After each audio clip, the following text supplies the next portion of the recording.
It's Miss Yancy, and we're in my kitchen. Guess what we're cooking today, y'all? We're making some delicious Liberian cassava leaf. I'm so sorry, guys, that I had to start a little bit later than what we talked about in the post. I had to get some things ready. As you can see, I already have some stuff in the fire, but I'll give you guys all the explanation as we go along. But yes, we're making some delicious cassava leaf today. Cassava leaf is like, if you're not, it's well known in West Africa, especially Liberia and Sierra Leone. That's where we really eat cassava leaf at. I know other cultures may make it, but Liberia definitely have the best cassava leaf, okay? And then Sierra Leone.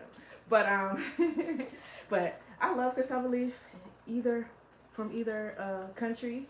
But other people that's not from Liberia, whenever you ask them what's their favorite Liberian food, they always say cassava leaf. My friends always ask me to cook cassava leaf. So I'm about to take you guys along this journey. It's a little long journey for sure, even with the prepping, and the main reason is because of how long it takes for the cassava leaf to dry. But as we go along, I'm going to give you guys more information about that. But as we're allowing the cassava leaf to cook, because it is going to have like a little bit of a long cooking process, we are going to be processing some of the things that need to go in my freezer, things like my peppers. We have to chop them up in a food processor. I just purchased a new vacuum sealer, a food vacuum sealer, and we're going to be putting that in there. And depending on how long it takes to cook this cassava leaf, you guys are also going to be taking some of the seeds out of my peppers for me. I'll show you guys how I take the seeds out of the peppers and put them in the freezer. So we got a full day today. That's why we're starting a little early. Usually we start like, between 6 and 8 are usually the times I like to start doing this. But because we have so much to do today, that's why we're starting this early. And also, we're not going to have a video today because I just, it's just been a lot, okay? So I wasn't able to give you guys a video today. But I have filmed my harvest from last week, and you guys are going to see that video, y'all. It's a ton more tomatoes and peppers. It's crazy. Like, the garden is still producing even though we're in October, and the temperatures, the lows have been between like 50s, and then the highs lately has been like in the late 70s. But now I'm looking at the temperature for this coming week. It's looking like the lows will drop below 50, which is what we don't want. But we'll discuss that in a gardening live, so, or as we go along. But we're here to cook. All right, so I've already made you guys wait long enough, so let me show you guys the ingredients and let's get started. All right, come along, y'all. First of all, let me get my phone together so I could be able to see some of y'all comments. So if I'm able to answer some of you guys comments, I'll go along. I may not be looking at the live chat as much, so if I miss your comments, I'm sorry. But if you leave a super chat, I may be able to see it, because whenever there's a super chat, it puts it highlights a comment for me to look at it until I dismiss it. So let's see. Let's go to the channel. How are you guys doing today? Thank you guys for being on here with me today. And definitely, what we do, we like to leave in the comments where we're watching from. So let me know where you guys are watching from. And don't forget to like the video too, okay? Like the video, share the video. Let's get people up in here. I know I started a little late, so let's get people in here. Oop, I got it. All right. Alrighty. Hopefully you guys can. All right, y'all. Let me come show you guys the ingredients for what we will be cooking with. What the cassava leaf is that we are cooking, okay? Let's remember the card. Alrighty, thank you guys for liking the stream already. I appreciate it. So we're cooking cassava leaf, right? So first thing first, the main ingredient is the cassava leaf. And as you guys can see, I've already started cooking the cassava leaf because, like I said, it can be a little bit of a long process. And this is the way I prepare my cassava leaf.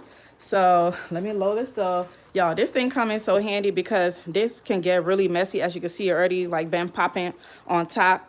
It's been popping. It's been like my whole stove is dirty right now because this thing has been popping everywhere. But let me show you guys what the cassava leaf look like. So this is like basically like my first step So this is the cassava leaf. If you guys are wondering what a cassava leaf is, it is, if you guys know what the cassava yam is, it's like yams. What the cassava is, it's like, you know, it's like yams. It grow in ground like potatoes and things like that. It's all in that family. It's in the yam family.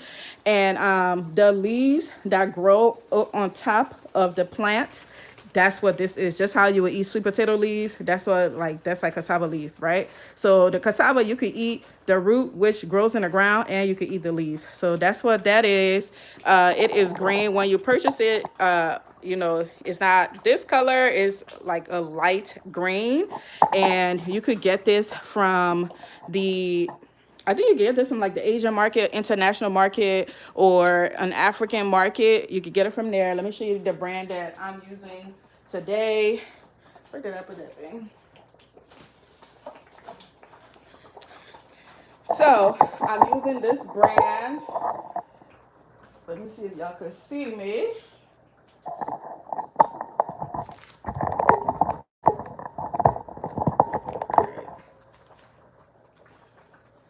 So I am using this brand. I think this is the Sun.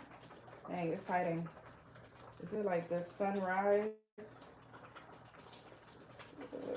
Lord, I can't even read it. It's so, y'all, the word's so tiny on here. But this is, let me show y'all the logo. So if you want to get the same thing, this is what the logo looks like. It's kind of covered up a little bit because of the price that was on there, but that's it. And I think this brand is like a Sierra Leonean brand. This, so far since I've been making cassava leaf, this has been the best brand that I've gotten. So a lot of the, like we discussed on the last live about why I soak like a lot of the things that I purchased from like the international market. Before I cook them, I soak them because sometimes it might have a lot of sand in it. That's how the cassava leaf is. I don't know what their process, how they're processing it back there, but I feel like there's a lack of quality control. So like I always, like the cassava leaf, I always rinse it. So whenever I bring it home, it comes in like a pack, and is usually in the freezer section of the market. Once you defrost it, I let it sit in water. I pour it in a bowl and cover it up with water, and then I let it sit in water for like, you know, maybe like about, you know, 20 minutes to an hour, however long you want it to. So what that is doing is like settling the sand or whatever it is that may be in it at the bottom. And then I use a sifter, and then I use like a cooking spoon, and I just pour it in the sifter over the sink as I have the water running over the sifter. And I just, you know, I wash it that way. So whatever sand or whatever it is that may be in it, I usually try to use a sifter that is, the holes are not too big, but it's big enough for the sand to fall through it if there's sand, and I wash it that way. And then you put it in a pot, you let the water cover it up top. So this has been boiling for some time. This has been boiling for some time. When you put it in the pot, you let the water like cover it all the way at the top. So this is drying right now, but the water was definitely over top of it. And then you let it boil until it goes all the way down. You really want to get like all of the water out. So you just let it boil until it dries out.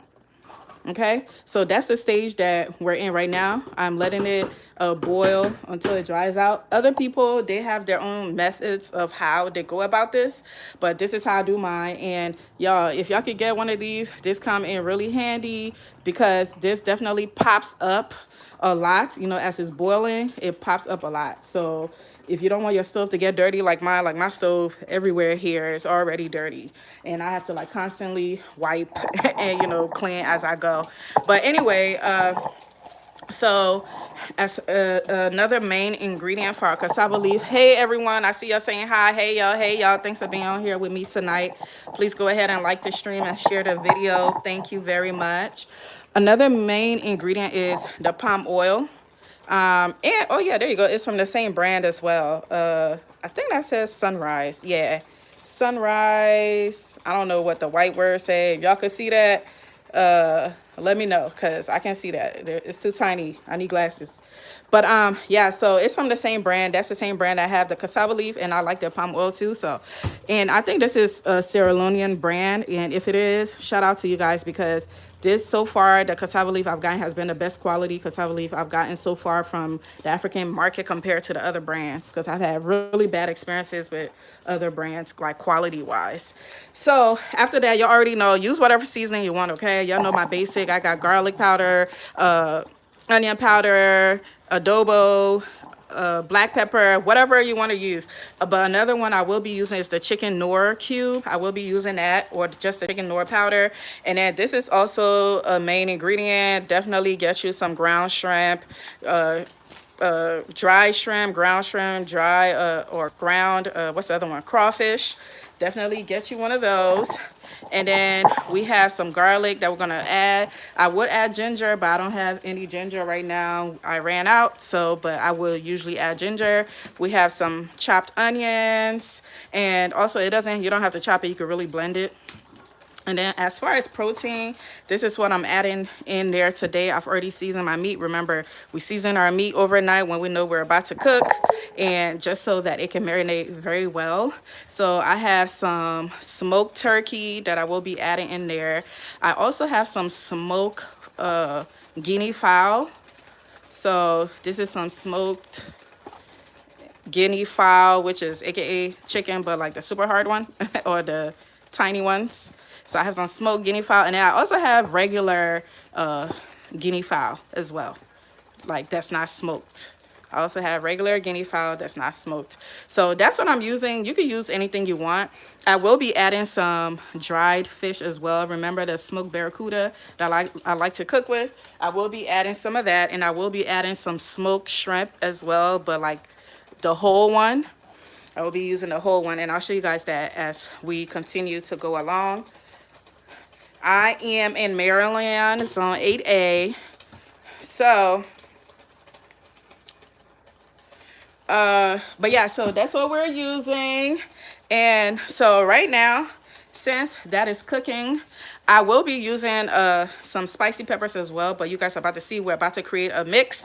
So I'm about to tell you guys like what makes mine different. Please go ahead and like the stream. I appreciate you guys. I see 40 of you guys are watching. If we could get to 20 likes, that would be great. Thank you, thank you, thank you for being on here with me tonight. Not tonight, this afternoon. All right, so we are going to, let me bring these things closer so we can get started on creating our pepper mix. So we're going to be making some pepper that we will be, how I'm about to make this cassava leaf is going to be a little bit different today. Okay, another ingredient, I'm sorry you guys, another ingredient that we're going to add is peanut butter, but I'll show that to you guys when we're adding it and tell you the significance of why I'll be adding peanut butter. If you have nut allergy, it is totally optional. You do not need to add peanut butter. I like the taste of like, or I like how the peanut butter tastes in this. You don't taste the actual peanut butter, but I think it's like how smooth it makes the cassava leaf in the end. I'll show you guys what I'm talking about once we get there. But so we will be making like a little stew. Like remember like the red stew that we created? Was it last week? What did we cook last week? When we made the palava sauce, remember we made like the red stew that we have fried with the peppers and things like that. We're gonna do that, and then with the meats and stuff like that, and let it cook with that, and then we're gonna add a cassava leaf after. So we're about to prepare the pepper and things like that for the base of what we're about to make. So that's what we're about to blend. And then what I was telling you guys was we have all of these peppers. Hi, welcome, thanks for being here. So these are the peppers that we are going to process today for it to go into the freezer. These are all peppers from my garden, and I have a ton more, but since this cooking video may, go a little long, you guys are going to be doing it with me, and I'll show you guys how I process my peppers, because a lot of people ask me, how do I process, some of my peppers and things like that. So let's get started, okay? Let's make our pepper mix first, and then we will start processing these peppers the way we want to for the freezer. But let's come make our base for our for the stew we'll be making. 1 second, y'all. I'm about to get the food processor Let me get the food processor so we can get started. Okay.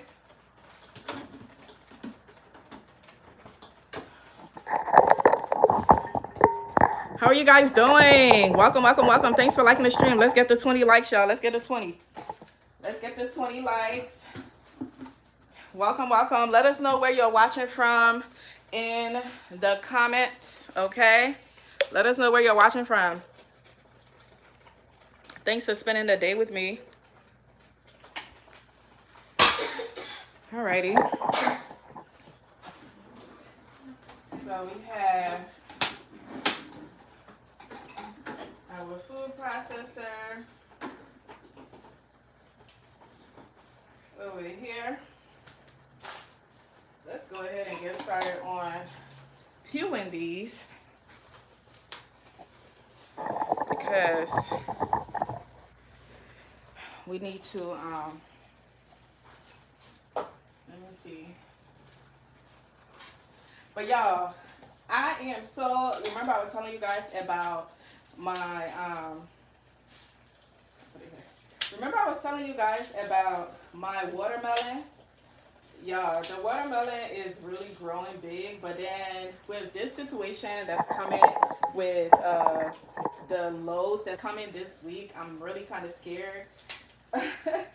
I'm also scared for my peppers and my tomatoes because they don't like, they're hot weather plants and they don't like the cold.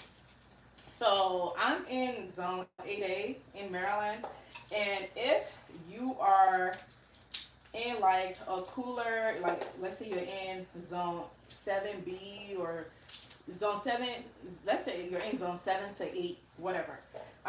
This is really the time to start collecting whatever tomatoes and things like that you have outside, especially if your tomatoes have like a blush on it. It may not like be fully red or anything like that. It may still be green, but once you see like a little blush that looks like it's going to turn red soon or it's going to start changing color, go ahead and take it off the vine and bring it in the house. Set it on like a window pane or set it somewhere that gets some sun. It's going to change, it's going to turn red. And it does not affect the flavor of the tomatoes, because once you see that blush, that means like the flavor has started entering the tomatoes. So it's not going to affect anything. So if you're worried about like, oh, you know, is this still going to taste good? It's still going to taste good. And one of the things I want to tell you guys real quick about the cassava leaf as it boils, the cassava leaf could take about like, based on the quantity that you're cooking, it could take about an hour to fully cook. And when I mean like the cassava leaf, I mean like the actual leaf that we have, not like the entire soup that we're cooking, but just, you know, this first process that we're talking about. It could take about an hour. That's the reason why I started without you guys, because I didn't want this live to be extremely long, which the live I think is going to be long anyway, but I didn't want it to be longer than what it needs to be. That's why I started the process, because it could take about an hour to like fully dry all the way down, you know, and you want it to dry all the way down. You don't want it to have like a lot of liquid. Hey y'all, hey, Dallas, Texas in the house. Hey Audrey. We're making cassava leaf. That's what we're cooking today. But yeah, so back to the tragicness of fall. I love fall, by the way. I do not like the summer at all because I can't do heat. I do not like the heat, and I don't think the heat like me. But one second, y'all. Let me put this in my compost. By the way, all of this stuff y'all see here, it goes in my compost, okay? And if you're a gardener, I hope you have a compost in your kitchen. Get you like a paper bag or whatever the case may be, and put all your kitchen scraps, things like this should be going in a compost. This really helps your garden like the following year or whatever the case may be, because you're adding nutrients into your garden. Like this is like free fertilizer. So when you start a compost, that's essentially what you're doing, is giving your soil the best nutrition as possible. That's how I have the abundance that I have. I know a lot of people always ask me like, what's your trick? I don't have any special tricks. I just, you know, these are some of the things that I do that add to it. I guess these are some of the tricks, is me having a compost and composting the things that I use in my kitchen. And usually it's only vegetables that I compost, vegetables and fruits that I compost. I don't use any animal byproduct or anything like that. So make sure you're composting, y'all.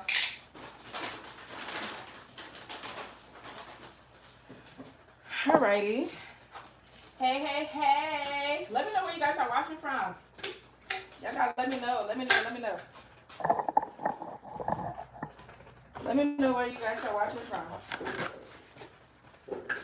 Alright, so we have that. Yo, these look at these peppers, right? So these are peppers from like 2 weeks ago that I harvested, and then I have some peppers that I just harvested recently. Actually, like maybe 2 days. No, the first, October 1st, whenever that was. I did a harvest. So I'm gonna do 3 of those. So these are Scotch bonnets, and then these are habaneros, and depending on how long this shrimp goes, you guys are going to help me take some of the seeds out because I am saving the seeds for you guys. So I'll show you guys how I process my peppers, how I save the seeds, and all of that jazz. Okay. New York in the house. Hey, New York.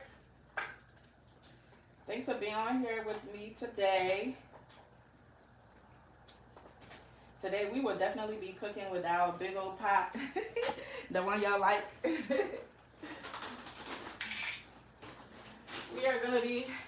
We're going to be cooking with our big old pot.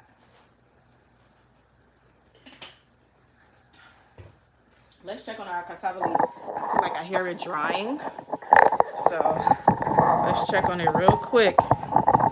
Yep, it is drying. Let's see what it looks like. New York City in the house. All right. Y'all see how it looks, right? There's still like a ton of water content. So I'm going to let it, like I need it to dry completely. And when you're cooking this, you don't want to close the pot because I feel like it's going to take longer to dry when you close the pot because, you know, of the steam that it's in there. So getting something like this, I feel like it's super cool because the steam could still come up, it could dry, and you could accomplish what it is that you're trying to accomplish. ATL in the house. Welcome, welcome, welcome everybody. Thanks for liking the stream. Let's get to 20 likes, y'all. Let's get to 20 likes. Let's get to 20 likes. That should be super easy. Share the video with a friend, with a family, whoever you want, whoever you think would be interested, okay? All right, y'all. These are super spicy, so I'm letting y'all know right now, okay? To use the amount that you want, all right? They're spicy. If you cook with peppers. All right, I'm gonna add those. Now, we're about to add some bell peppers. I wonder if I have some tomatoes. Oh, I already have some blended tomatoes that we are going to add to it, and I'll show you guys the tomatoes I'm talking about. We're gonna add it to it. So y'all, these tomatoes right here, these are like the tomatoes that I processed and put in my freezer. It's kind of frozen, but it's cool. I'm gonna still add it to the stew that we make. Show you what it looks like. This is what it looks like. Remember, I showed you guys how I process my tomatoes, right? I showed you guys what I do. When I get the tomatoes from the garden, I roast it in the oven with onions, garlic, ginger, all of the things, and I put some Italian seasoning, and then I blend it. So what it does is like it just takes a lot of the water content from the tomatoes when you roast it in the oven. I roast it for about like 1 to 2 hours so that it can decrease the water content, and then I blend it like puree style, and then put it in here, and that's how and then like if I need to use some, I just take it out, let it defrost, and I use some, and then this will last me for like a year. Like I have a ton of these containers from over the years of eating out, ordering carry out and things like that, like pho and things like that, and it comes in here. So I have a ton of these, and that's how I do it. And then once I run out of these, I'm gonna use those like plastic, the vacuum seal plastic, which is what I should really use. It saves on a ton of space. If you have like a vacuum sealer, you can use it and put it in there and lay it flat inside of your freezer. All right. Hey, caught another live. Hey, Miss Lady. Wait, let me make sure I'm saying your name right. Miss Ladd. Hey, Miss Ladd. All right, y'all. We're going to use some of these peppers that I have here. I'm going to use some of these peppers and add it into it. This is all for our stew that we're making, that we're going to cook. We're cooking this with like the chicken and things like that. So, also, I'm putting this in like the food processor, but you could totally put it in. You could totally put it in the blender and blend it. You could totally put it in the blender. Okay. Hey, yes, it was supposed to be Miss Lady, and I couldn't. I didn't know. Okay, Miss Lady. We're making some cassava leaf. We're making some cassava leaf, Miss Lady. Some Liberian style cassava leaf.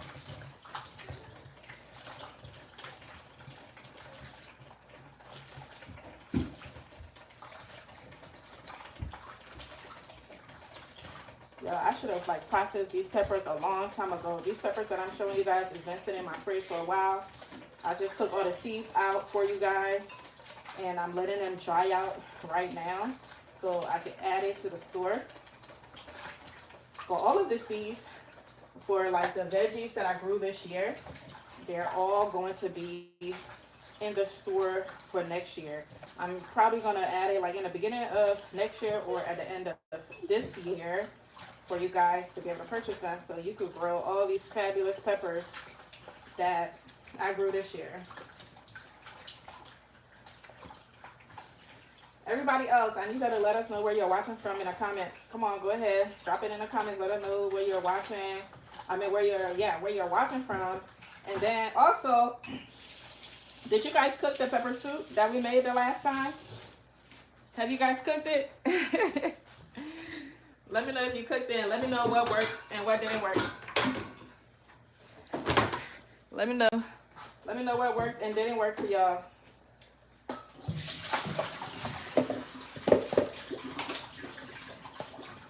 All right.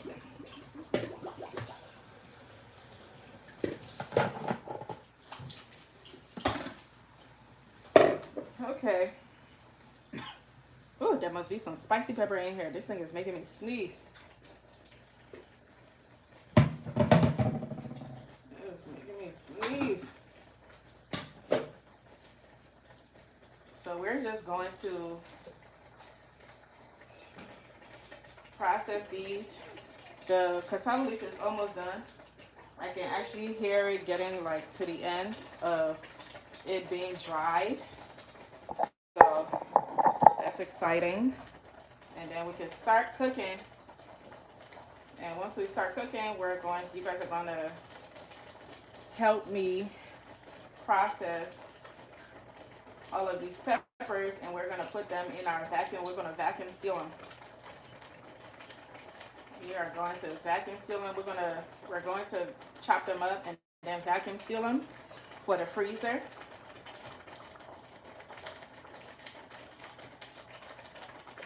I will probably order some of those foreign peppers.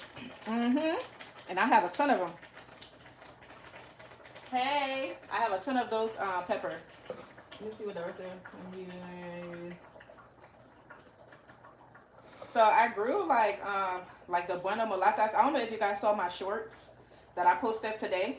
I posted some of the foreign peppers that I grew. The purple ones are called buena mulatas. The yellow looking ones, they start off green and then they turn yellow. They're the lemon drop. I have some Hungarian paprika. I have Luchauer paprika, and I still don't know where Luchauer is. Is that in Germany? Is that German? And then I have, what else? Oh, I have some Thai peppers. I have the big Thai peppers, and then I have the spicy Thai peppers, the ones that look like cayenne peppers. I have those. I have some poblanos. I have those. The poblanos, I don't know if the seeds are going to be a lot. Oh, I have peppercini. The peppercini, the seeds are not going to be a lot. I'm wondering if I should even sell the peppercini seeds. Hey, y'all. Hey. Thanks for saying hi. Where are you watching from? Where are you watching from? Let us know in the chat where you're watching from. But yeah, so I have some peppercini, but the peppercini, they're not a lot. For some reason, it did not produce a lot. I don't know. And you know, the pepperoncinis, they're so cool. They're the ones that like grow facing up. I was like, I remember when they first started growing, I had no idea that peppers grew that way. And they grow like facing up, which is pretty cool. So yeah, I have some peppercini. What else? What else do I have? I think that's it, right? As far as like foreign peppers, those are the ones. Now, I don't know if you consider Scotch bonnet peppers foreign, but I know that a lot of Jamaicans eat Scotch bonnet peppers. I have those. I have a ton of seeds for those. A ton of seeds. I have some jalapenos. I have some serrano seeds. I mean, of course, I have all the bell pepper seeds. I got the mini bell pepper. I have the regular size bell pepper. What else? And I have like different colors, like the red, yellow. I think I have orange. But those particular colors, I don't have a lot of those seeds. But like, I have like the regular bell peppers that, you know, they're all going to change like multiple colors and things like that. I have those. What else do I have? Oh, of course, you know, we're going to have some, what's the thing called? Some watermelon. The watermelons I grew this year. We're going to have those seeds. I have a ton. When I say a ton, I have a ton of cantaloupe seeds. Because you know, I grew tons of cantaloupes. And I also have a ton of grape seeds too, y'all. Because of y'all, I am going to save those seeds.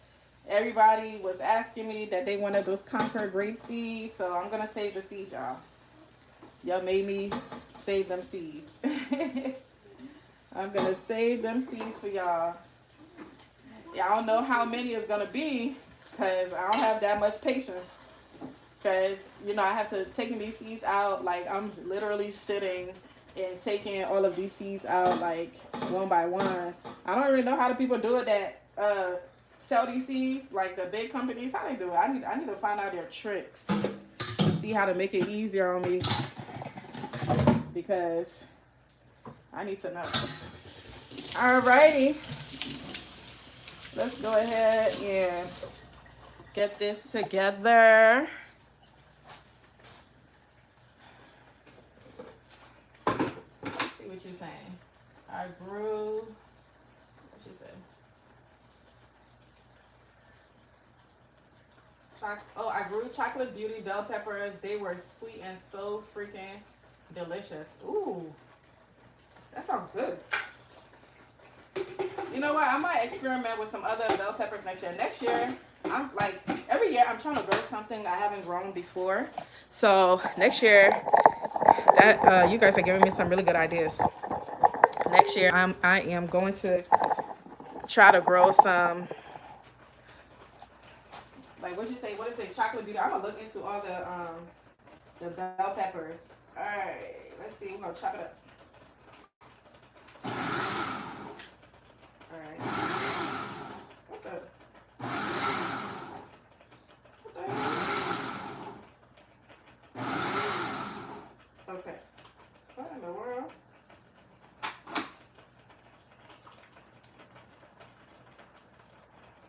Alrighty.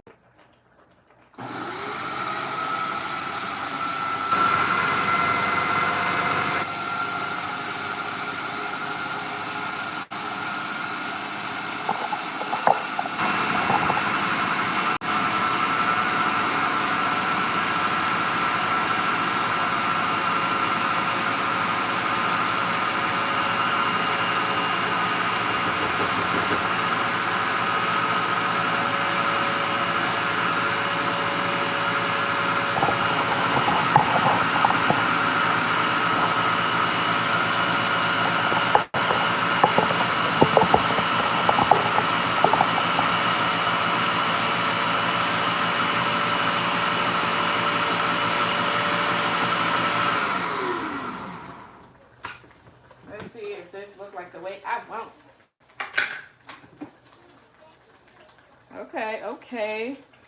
See, what you see right here is how I want to process it for the freezer. But I'm going to let it chop some more. I wanted to chop down as much as possible. Usually I will blend it, but I just felt like chopping it today. But whatever rocks your boat, okay? But this is a good consistency. I'm gonna let it chop some more. I'm gonna let it chop some more.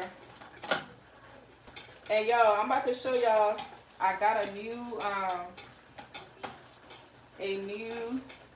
what's the thing called? I think I already told y'all. I have a new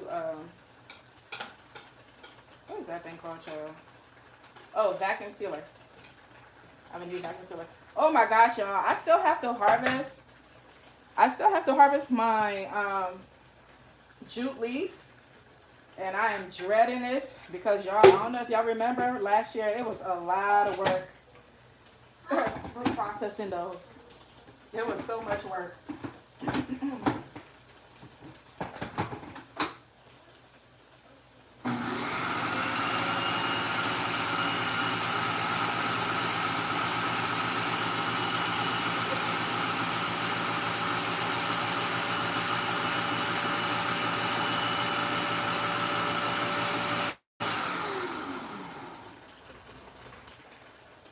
Alrighty.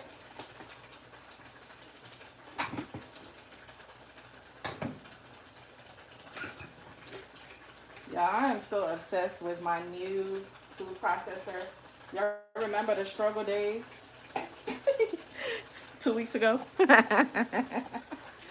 The struggle days when I was using that food processor that was not chopping nothing. That thing was not chopping nothing. Not a thing. Alright, what else did y'all grow this year? I need y'all in the comments. I don't see y'all. I need y'all talking to me. Okay? Let's have some garden chat. What else did y'all grow this year? What do you plan on growing next year? And then also, I see it's a bunch of y'all watching. So I need y'all to tell me where else y'all watching from. I saw New York in the chat. ATL was in the chat. Where else y'all watching from? Also, if you're West African, I need you to let me know what country you're from, and or just if you're African period, let me know what country you're from, and let me know if you eat cassava leaf. And another thing, let me know if you've ever tried cassava leaf if you're not African, or if you're not West African. Let me know. Wales, UK, wow. We got the international. We got international people in the chat, y'all. Hey, Wales. International. All right, y'all. Now, while we await our cassava leaf to be completely done, let's come chop up some peppers, okay? We're about to process these peppers as we wait for the cassava leaf to dry. We're going to process these, and then we're going to put them in the cheesecloth. I'm about to show y'all my process. I'm about to show y'all 1 second.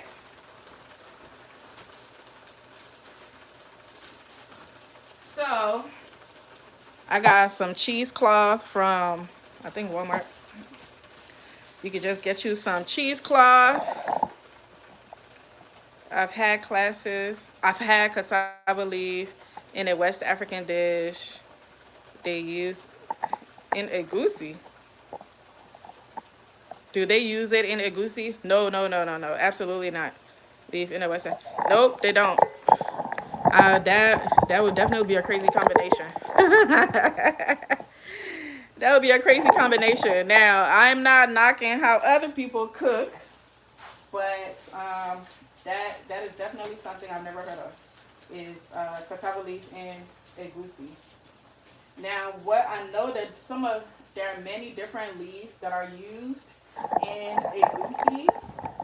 I know there are different like greens and stuff that are used. One of my favorite is bitter leaf, which I'm growing. I need to harvest those too. I didn't get a lot this year from the bitter leaf. It was just a terrible year because we didn't get a lot of rain. And I grew them in the ground.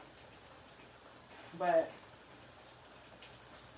Let's see. I have never heard of cassava leaf. This is new for me. I need to. Yes, New York. Ooh, and you in New York? I know they got some good Liberian food in New York. It's a lot of Liberians that live in New York. And New York African food scene is lit. Like New York, Atlanta, like the African food scene there is really lit. It's really lit. So you definitely gonna find some good cassava leaf for sure. All right, let me see. I think I'm gonna cut it. Hey, what the heck? I thought it was bigger than this. Oh yeah. Okay. We're good. Yeah, I'm gonna cut it. I thought I didn't think it was this long, so I'm gonna cut it. I'm gonna cut it a little bit. But remember when we made the fried pepper stew? Was it last week? I don't know. One of these times we made a fried pepper stew. This was the process that was missing. This was the step that was missing, and we drained it through the strainer. We strained it as much as we could to get like a lot of the liquid out.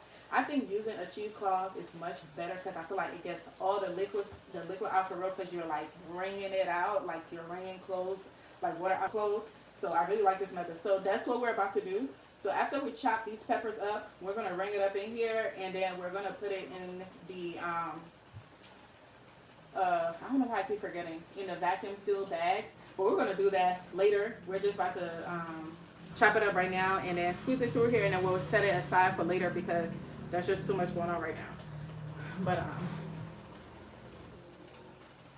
thank you guys for getting us to 20 likes. Let's get to 40. We can attain that goal. That's a goal that's easy to attain, right? Let's get to 40. For real, I'm trying to get to 100. My goal is to get to 100 likes today and at least like 20 shares. That would be awesome. Never heard of, oh, I already read that. Ms. Lady said, besides Liberian, what other West African culture cuisine do you like? I love Sierra Leonean food. And also Sierra Leone is very close to Liberia. Honestly, I feel like Sierra Leone and Liberia should be the same country, but you know, colonialism and all that good stuff. Because Liberia and Sierra Leone is almost like Haiti and the Dominican Republic, like basically like on the same island, but then, you know, the division or separation, whatever the case may be. That's pretty much how like Liberia and Sierra Leone is. So like we're very, like we almost have the same culture, but they're still different, you know, there's still a difference. I love Sierra Leonean food because it's almost like Liberian food, right? They just cook it a little different. And then I love Ghanaian food. I love Ghanaian food. I love West African food, period. So a lot of the countries you're about to hear me talk about is in West Africa. I love Ghanaian food. I love some of Nigerian food. I love some of Cameroonian food. What else? I don't know if I've had other African countries' food. I'm not gonna mention, but as far as my favorite, it's definitely in West Africa, for sure. Oh my gosh, I love food from Cote d'Ivoire. Oh my gosh, I really like the Ivorians. The acheke, it's my favorite. It's my favorite. I will definitely check out a Liberian restaurant. Yes. How is Ethiopian food? I think Ethiopian food because what's that? That's East Africa, right? I'm not used to maybe because I'm not used to it, so I won't say like it's my favorite. But one thing I do like about Ethiopian food is like how fresh it is. It's like they cook with a lot of veggies. It's very colorful. You know, I feel like it's very healthy. But I feel like there are certain things that's like an acquired taste. Like I know some of their dish require like raw meat. I just cannot bring myself into eating like raw meat. Like I just can't imagine. I just can't imagine eating like raw meat. I don't even like raw fish, and I love seafood. All my food has to be cooked. But I definitely have had some good.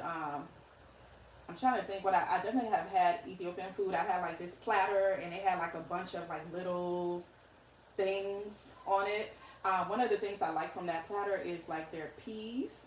It's like in Liberia we call it split peas. I think it's called split peas, honestly, but I don't know what they call it, so I don't really know the name. But as far as like, that's as far as it goes for me. But I haven't experienced like any of the other foods, and to be honest, I haven't tried to try it because it just seems like something I won't be interested in. But then again, I always tell my kids, you don't know if you like something until you try it. So maybe I just haven't tried it.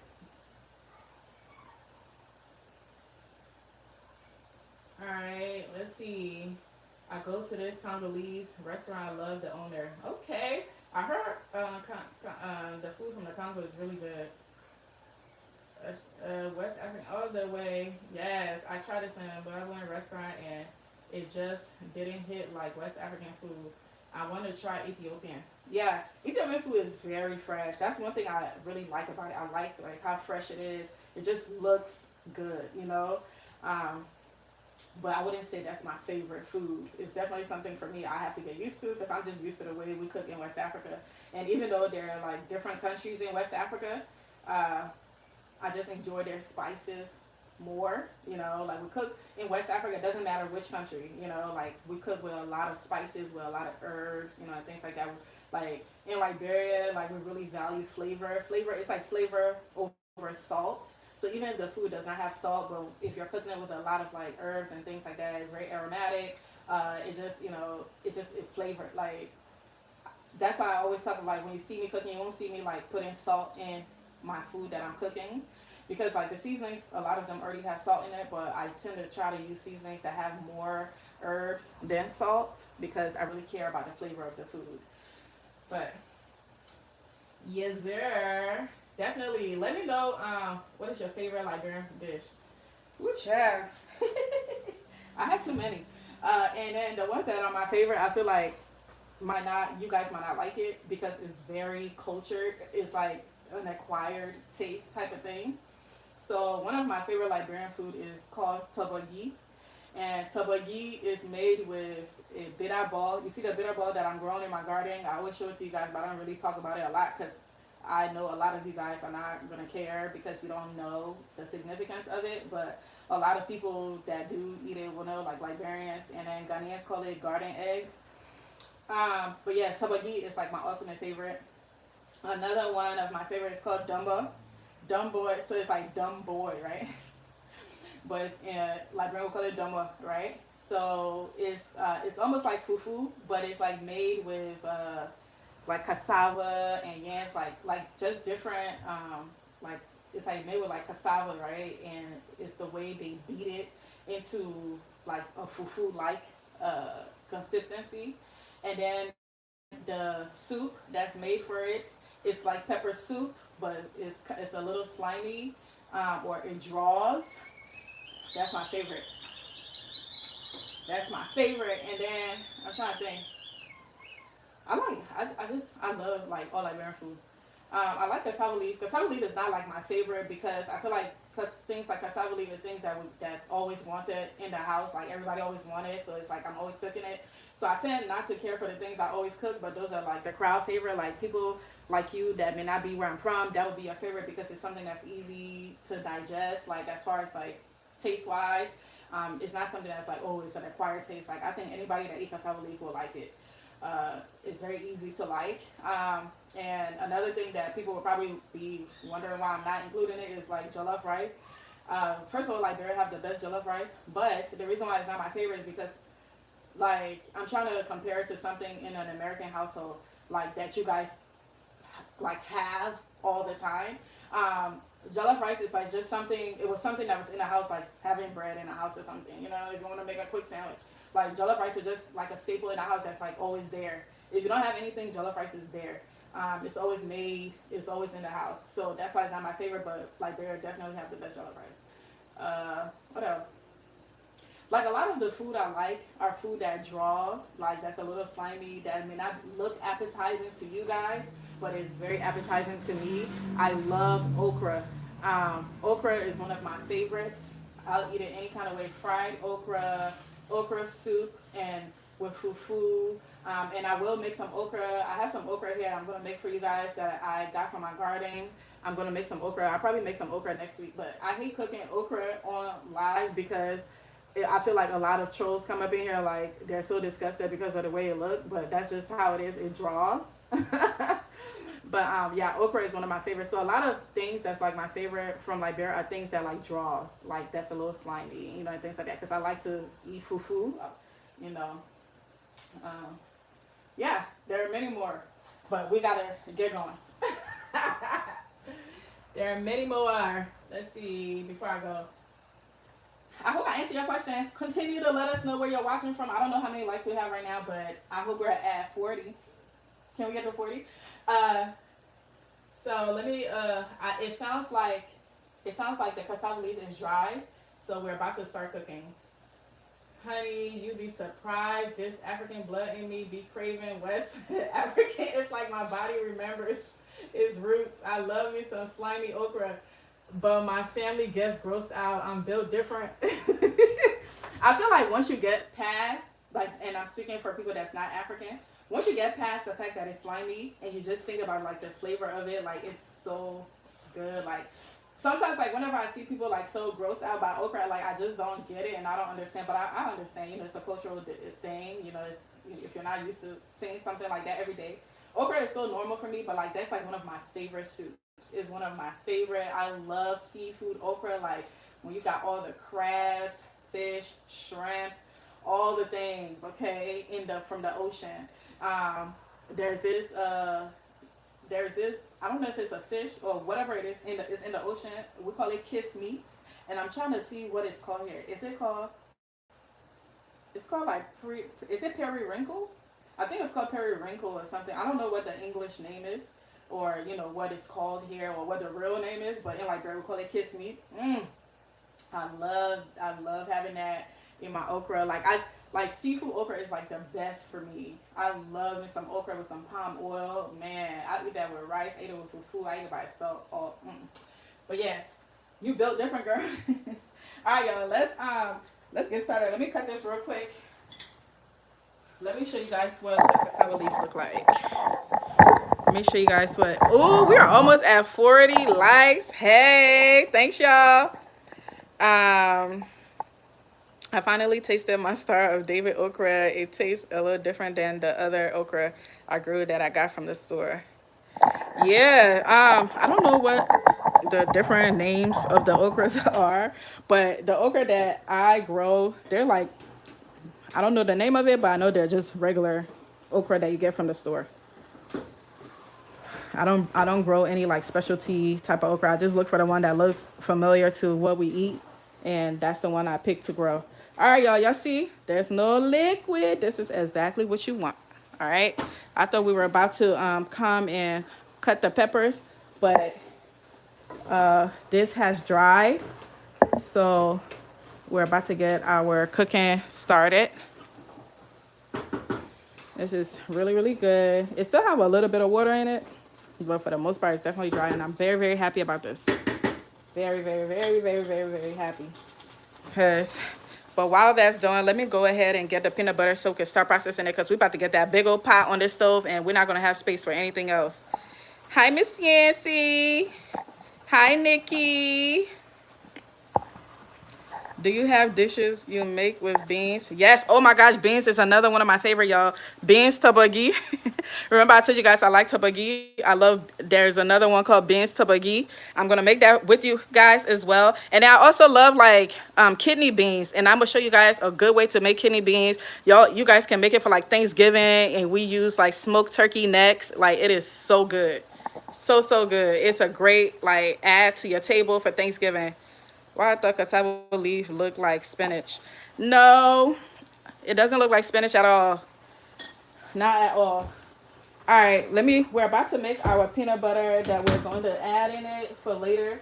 And then we're gonna get started with like the frying process and all that good stuff. Let me go get the peanut butter. Yes, we have you know what? Maybe that's what I should make for y'all. Maybe I should give y'all some easy recipes, because some of these other recipes, it's not easy. They're very easy. It's just that they're very time consuming. And things like kidney beans, like the Liberian fried kidney beans, it's so good and it's so easy. It can be done within an hour. All right, let me get our peanut butter. And mind you, this step is very optional, but I think you should try it. I think you should try it. It's optional, but I think you should try it. And I'm using like a peanut butter paste. It says on it, it says ground nuts paste. This is definitely from the African store. You should get peanut butter from the African store. You want to make sure whatever peanut butter you get, make sure that it has oil on top. That's real peanut butter. If the peanut butter does not have oil on top, don't use it, okay? You want the peanut butter that has oil on top, because peanut butter is natural. It is, you know, it has a lot of oil content, and once it's settled, the oil should come to the top. If it does not have, if you do not see the oil coming on top, that means it's been processed using having a lot of additives and things like that. You want to use something that don't have a lot of additives. So make sure you're getting peanut butter that has like oil on the top. And as you can see, this has a ton of oil on the top of it. Okay? Because I know there are certain brands that their peanut butter does not have like the oil on the top. And it should be very easy to get out. It should be very easy. Don't add the oil when you are getting the peanut butter out. And I'm gonna use like 2 spoons, even though it's not like conventional size, you know, 2 spoons, but like just 2 big spoons of it. And the peanut butter, what it does to the cassava leaf, I feel like it provides like that smoothness. I really cannot explain it to you, but one of the things you could do is when you're doing this recipe, try it without the peanut butter, and then next time try it with the peanut butter and see which one you like. That's if you're not allergic to, you know, nuts, peanuts.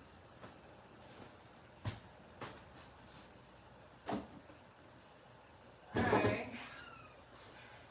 And then I'm just going to add some hot water.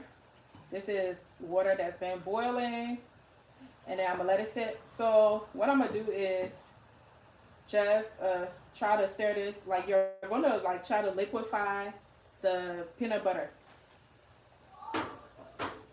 You want it to liquefy, and once it, you know, it liquefies in the water and stuff like that, we're going to add it later, not right now. We're going to add it later to it. But I just wanted to add the hot water because I want it to start to dissolve, you know, start to melt in the water. Some people go ahead and they would just take the peanut butter and add it to the soup like that. But I don't like doing that because sometimes if it does not melt in the soup, you can find yourself eating a whole spoon of peanut butter, which is quite disgusting, inside the soup. And then also the reason why I like the African peanut butter, like the one I just showed you, is because we cook a lot with peanut butter in West Africa. So the way we roast our peanuts very well, and it's like, you know, like the process is like blended very, very well, is well roasted so that it does not, so when you're cooking it in your food, it doesn't taste like you're eating peanut butter, if you know what I mean. So you want to get you some ground nuts. All right, I'm gonna just let this do its thing, and then let's go come and add our big old pot to the stove. We'll add our big old pot, and then we'll mess with this peanut butter later. But yeah, we want it to like liquefy in here. All right, alrighty.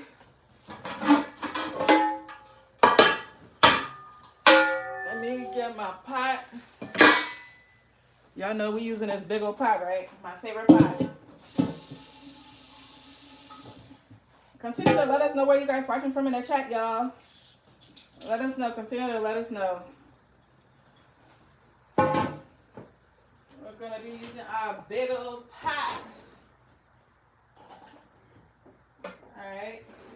To get this off the stove. Y'all, this, before before I put this on top of the cassava leaf, the I forgot what it's even called. Before I put that on there, it dirtied the stove so bad. I was like, oh my gosh, why didn't I put this on there earlier? Got the stove looking so dirty. All right, so we're gonna remove that, and we're gonna put our big old pot on here. Okay.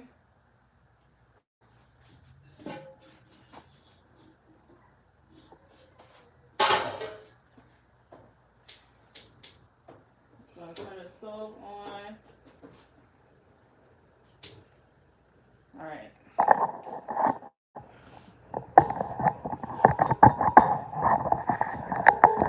Got the stove on a big old pot. Hey, we're 4 likes away from 40, y'all. Let's go ahead and get to that 40, and then we'll aim for 50. Arizona in the house. Texas in the house. What part of Texas? What part of Texas? What part of Texas you watching from?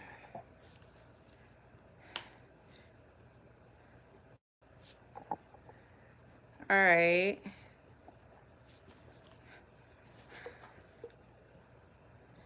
San Antonio. San Antonio in the house. Fredericksburg. I think you meant San Antonio, right? I said Sandra and Antonio. Is that what it's called? Fredericksburg, Texas. Wow, I didn't know there was a Fredericksburg, Texas. I know we have a Fredericksburg over here, I think in Virginia.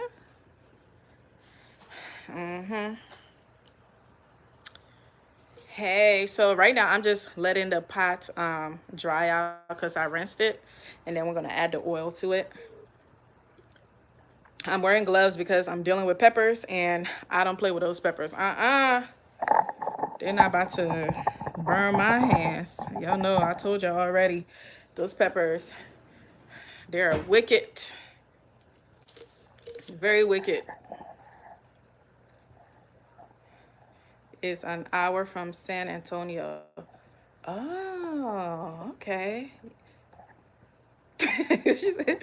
Like the phone thinks it knows more. Yeah, I can't stand autocorrect. I can't stand it.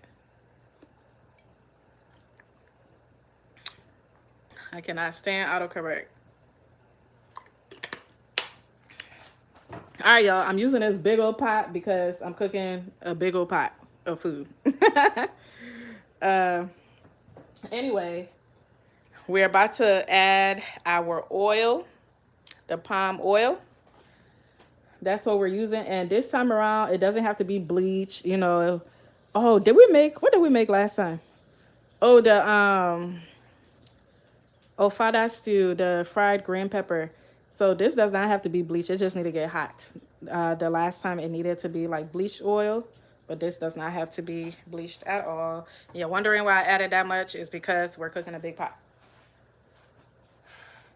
We're cooking a big pot. Now, the way I cook my cassava leaf is very different from the way a lot of Liberians may cook theirs. Usually the oil part is like the last part they add. It's like they cook everything else and then they add the oil last. But I like to do like a fried stew type of thing with my cassava leaf. So that's why I'm cooking it this way. But there's like a way simpler way to cook cassava leaf. I just like it this way because I like the taste of when I make the stew for the cassava leaf. I like how it tastes in the cassava leaf. I feel like it gives it a different taste. We're gonna let that get hot. And then we're gonna start frying things. Let me show y'all the fish that we are going to be using in our soup. We're using this is the leftover dry fish, the barracuda. This is what it looks like. I think I already showed you guys this. This is like the other half. The last time I used half of this. This is the other half. And then I am going to be using some dried shrimp. So this is what it looked like. They pretty much like smoked the shrimp. I'm going to be adding that to it. And then I'm about to, I already told y'all, you know, because these things are imported into the country, I always like to put like boiling hot water over it to let it sit for like a little bit so it can disinfect whatever that needs to be disinfected. But, and then also if you have like salt, it can go away. Not salt, but sand. All right, our oil is hot, so let's go ahead and add our thingamajiggies. Add the onion.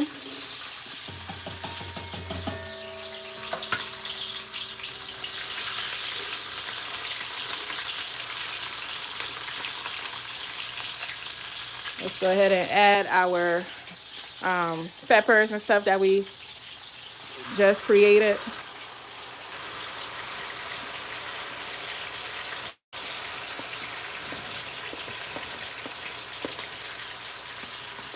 Okay.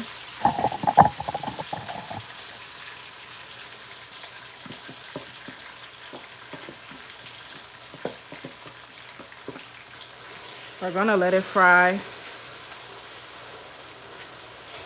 for a little bit.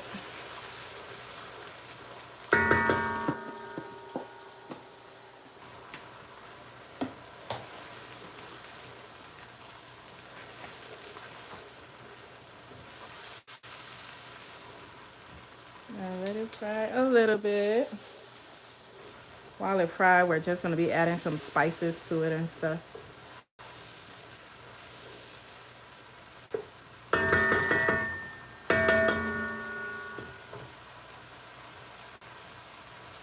Thank you, thank you. Yes, hit that like button if you haven't done so already. Don't forget to subscribe to the channel, y'all. Join the family. Join the family. We're gonna start adding our spices. You know, we got our garlic powder. I cook with a lot of garlic, y'all. I like fresh garlic, garlic powder, all the things. Some onion powder.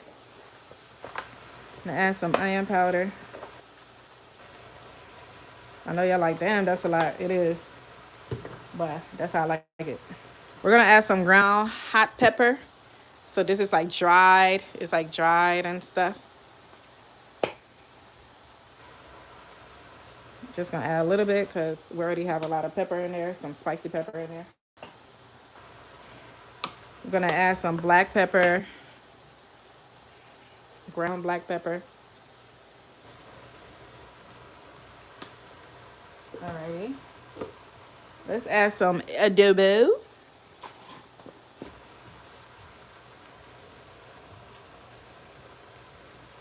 Alright. As it fries, we're about to add some chicken noir. Yeah, I love garlic. Let's add some noir to the family of spices in there. I used the chicken one, chicken flavor.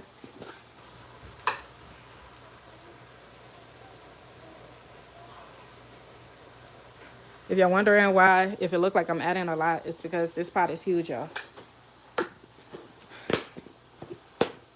Alrighty. Give it a stir.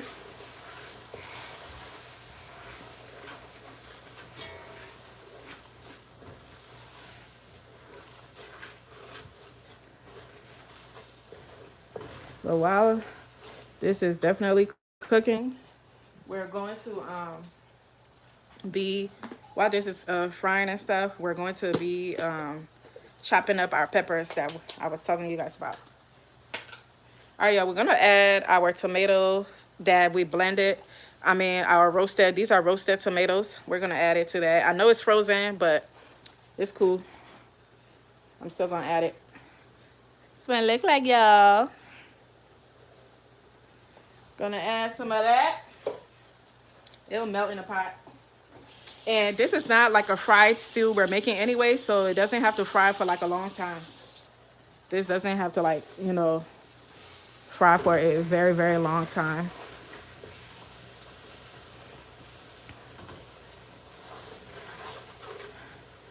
All right.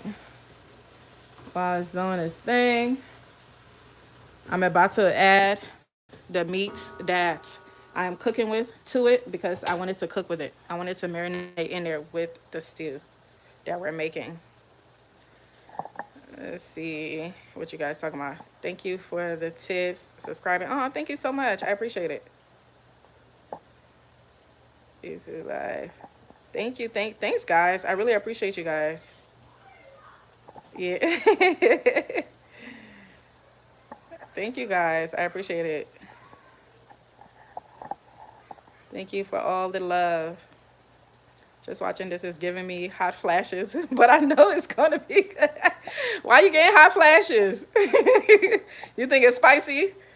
Where did you get that big pot? I got it from the African store. If you go into any international market, trust and believe, go to their area where they sell like their pots and stuff. I guarantee you, you're gonna find bigger pots than this because everybody in Africa has a humongous pot because we cook for a huge family. In Africa and other parts of the world, like, a lot of our family will all live together. So usually if you're cooking for probably like 10 people or more because, like, we're a huge family. Or even if 10 people aren't living in one house, we're usually like living close to each other. So whenever we cook, large quantities because family's gonna come over. And then also, we're in America. So when you see me cooking like large quantities like this, if it's not for a party, then it's because I am going to be saving it in the freezer so I don't have to cook every day. Y'all see, I come on here on Sundays to cook with y'all. I typically cook either on Friday or Sunday, and that's what we're doing right now. So I don't cook during the week at all. All the other foods that I've cooked, y'all see they're in large quantities. I take some out for it to be in the fridge for the week, and then the rest goes in the freezer. So when my family gets tired of eating whatever it is that I cook, they have options that's in the freezer. So that's how I cook in these huge pots. But culturally, is because we have huge families, and we typically gather to eat, and food is like a family community thing, of gathering and things like that we do. So if you go in, even in the Asian market, if you go in the Asian market, look in their aisle that sells these things, and you're gonna see some huge pots. But I got this one from the African store. It tastes really good, y'all. All right, we're about to add our meats in there.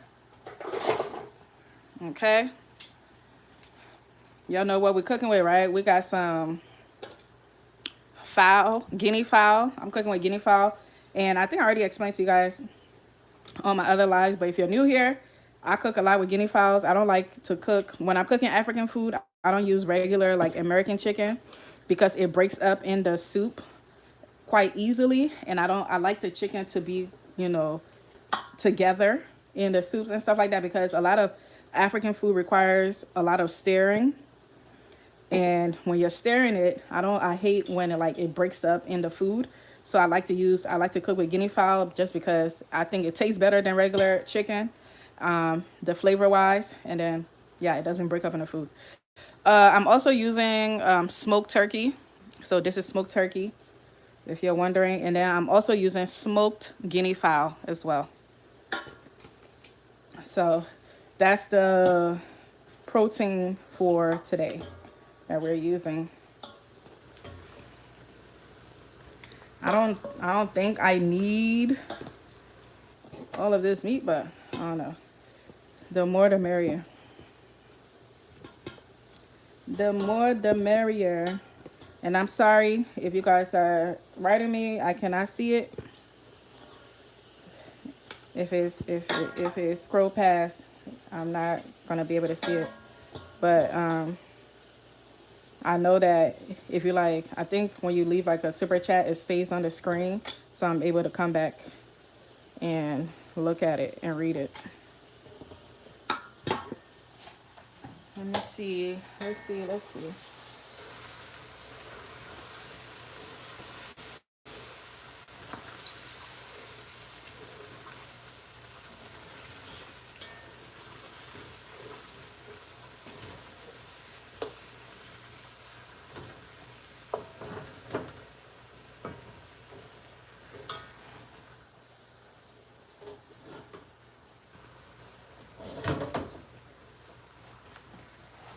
Alrighty.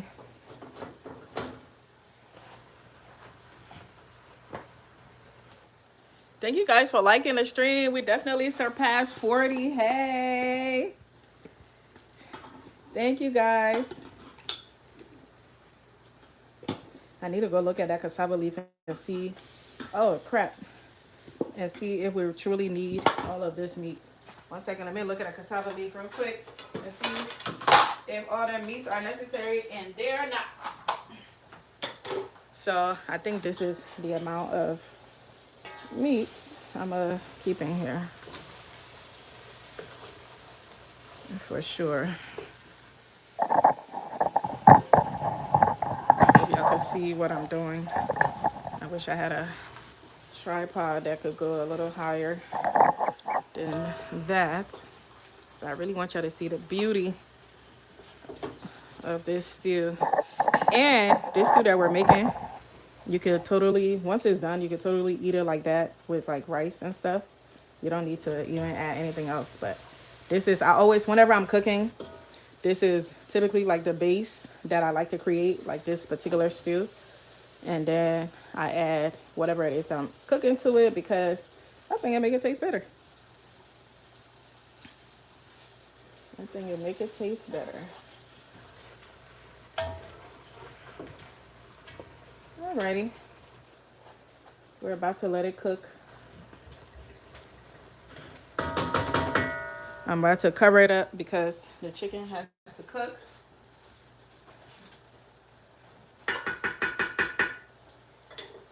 The chicken has to cook, so we're about to cover this up so that it can cook. And then we're gonna add the cassava leaf. Okay? So we're gonna let this fry for about maybe 10 to 15 minutes. And then we're gonna add our cassava leaf. Alrighty. So y'all, this looks so good. I'm ready to like, also this is really great for like yams. If you have some yams, you could prepare this by itself without adding the cassava leaf or anything else, and boil some yams, and you could eat it with the yams. It's so delicious.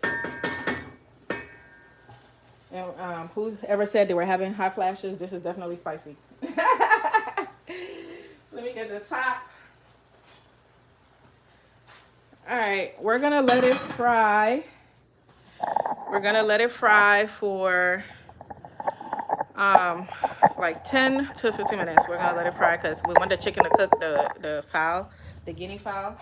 We want it to cook, so we're gonna let it fry. Let's come and debone our fish so it can be ready, and then get our peanut butter ready as well. And then I need to charge that phone. 1 second, y'all. I need to charge, put that on charge so I can see you guys. And while we're waiting for everything, we will chop our peppers.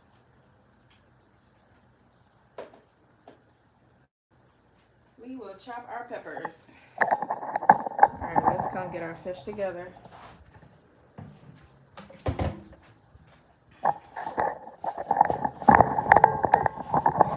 Hey to everybody that say hey.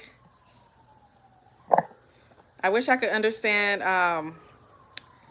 what that language is, but it did not translate it in English. I saw the pepper that went in.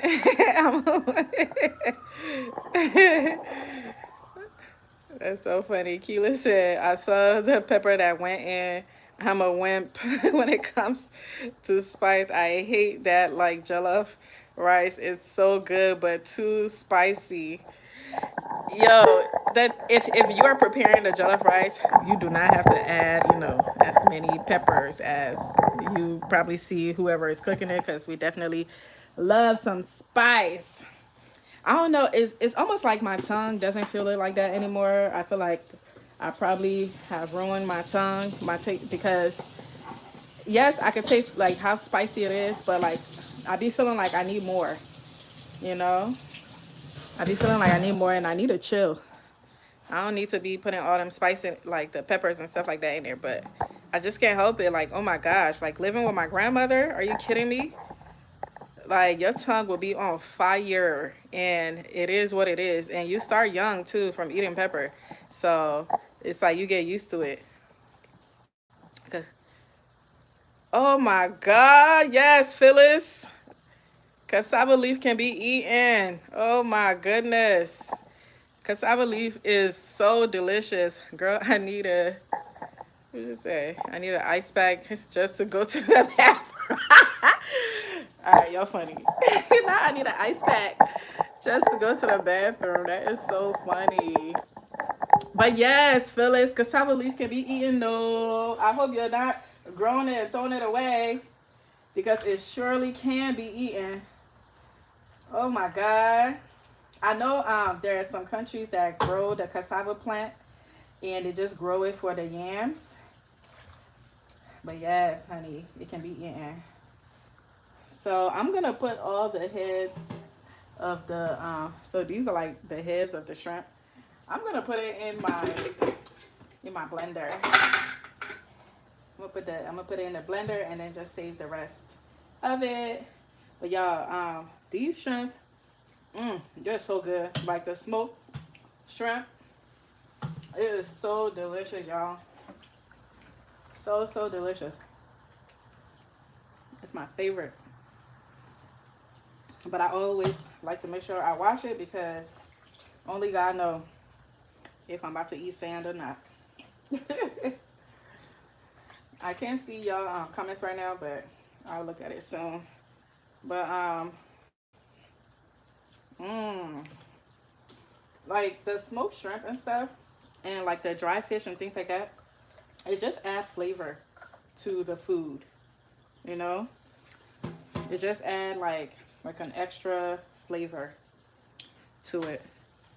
I can't explain it, but I'm sure like smoke anything. It has like that extra flavor that it adds to the food.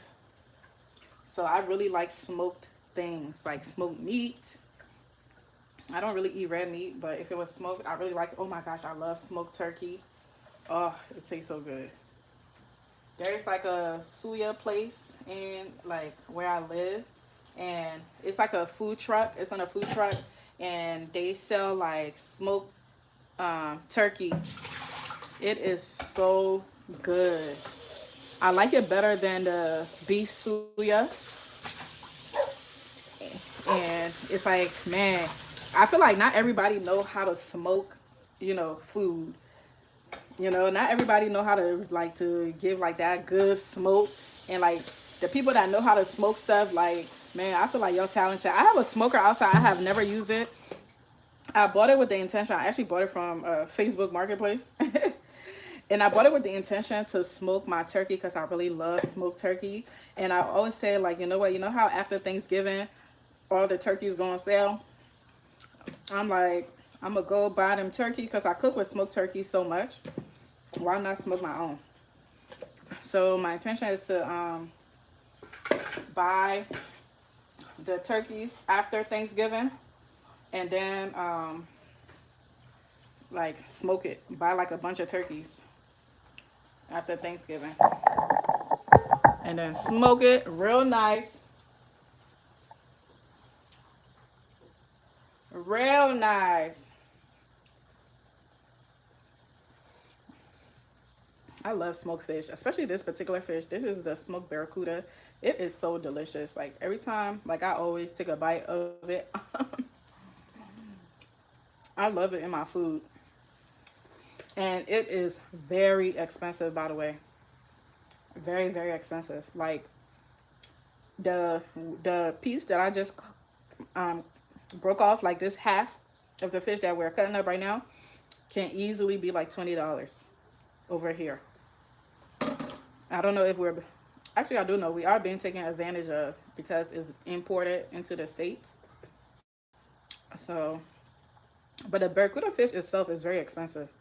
Even when I go try to buy like the fresh one from the market, it's always so expensive.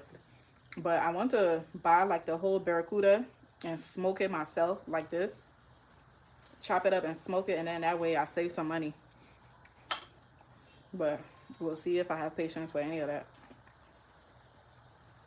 Because the barracuda fish, like it can easily get to like $100 if you are buying like the whole fish, because they're selling it per pound, and it's really, really expensive. All right, we have our fish. Let's do our peanut butter.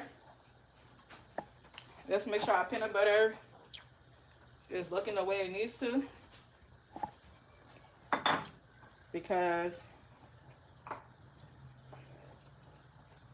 we're going to be adding it very soon to our soup. Very, very soon.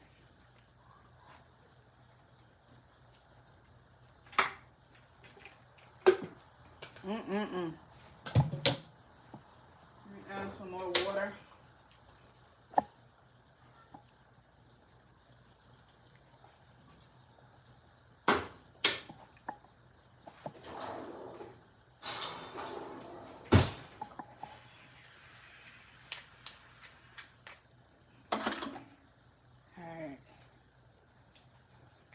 This is the reason why I really like to dissolve the peanut butter myself instead of letting it, because if you could put it in the soup and it would dissolve itself, it just takes a lot of time to like melt. And then sometimes if your soup is cooked and the peanut butter, you don't know if it has melted because the soup is green. It's like super dark green. So everything you put in there, you're really not going to see it, you know, after the fact. So if you're not seeing that the peanut butter is dissolved in there, you're just, you know, going by chance. You'll find out the hard way that it wasn't dissolved into the soup, and then now you find yourself eating peanut butter, like whole peanut butter, like taking a whole bite of a peanut butter, and like it's just not a pleasant experience. So I really like to dissolve the peanut butter myself. For real, if I had like a hand mixer, I would totally mix this, but I don't have one. So we're just gonna be stirring it until it dissolves. And I probably should have used a bigger bowl instead of this little one, which is probably going to help with the dissolving of it. Or I should have asked my husband to do it for me while we were cooking.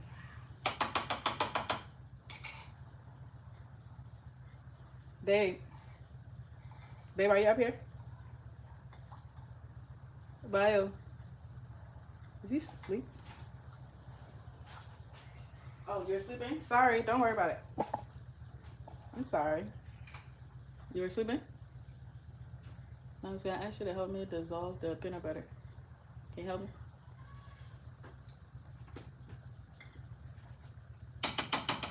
Alright, 1 second. Let me give you this other spoon just in case you want to use it, because I'm about to go stir the soup and see how it's doing so it's not sticking at the bottom.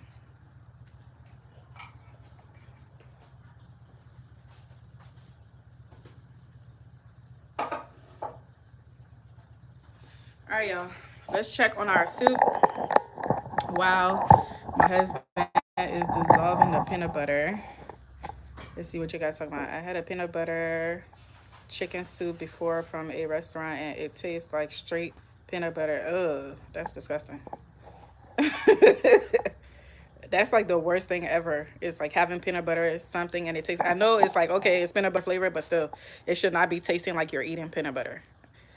No other flavors. Maybe that's what they did wrong. Yep. Could you use the night I'm not sure what you're talking about, Keela. That looks horrible. Just like you, honey. Ninja. Oh, Ninja. No, I don't think it's gonna. I don't think it's going to work. I don't think the Ninja. I feel like the Ninja is going to like chop it up and not blend it smoothly. Or I never tried it, so you never know. You never know. All right, let's check on our soup and see how it's doing. Let's make sure it's not sticking too much. Make sure it's not sticking too much.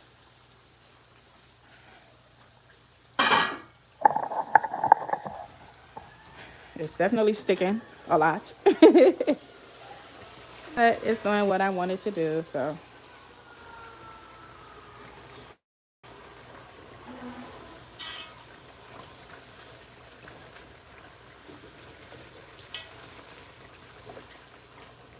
I'm still going to let it cook some more because I want the chicken to definitely be cooked well.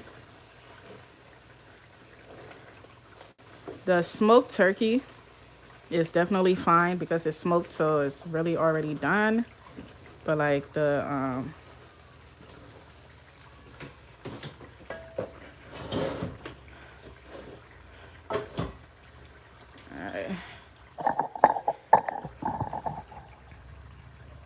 Mexican chicken. I've never had that before. Never had that before. How is it made?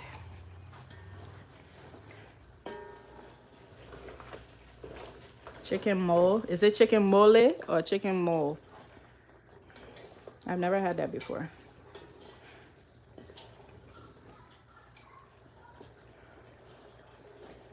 All right.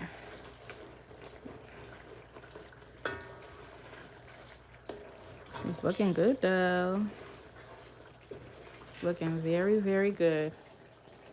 I'm gonna let it do its thing for 10 more minutes because I need the chicken to be cooked. I need the chicken to be cooked very well before I add the cassava leaf. Because remember, the cassava leaf is already done. This is like what we're waiting to add the cassava leaf to, and then we're gonna add the peanut butter and pretty much be done. Okay. So since we're here, let's go ahead and add some of the shrimp powder to it. Yeah. Your food looks great. Thank you. Poblano peppers, cocoa, peanut butter. You're saying like those are the things that you grew?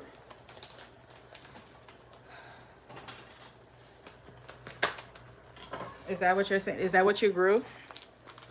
Uh, is that what you grew this year? SF. Thank you guys for liking the stream. I appreciate it. Can we get to 70 likes? This is shrimp powder, by the way, if you're wondering. We're actually going to add the whole thing, but I'm going to add the rest once we add the cassava leaf. And I'm going to add a little bit more of the ground pepper.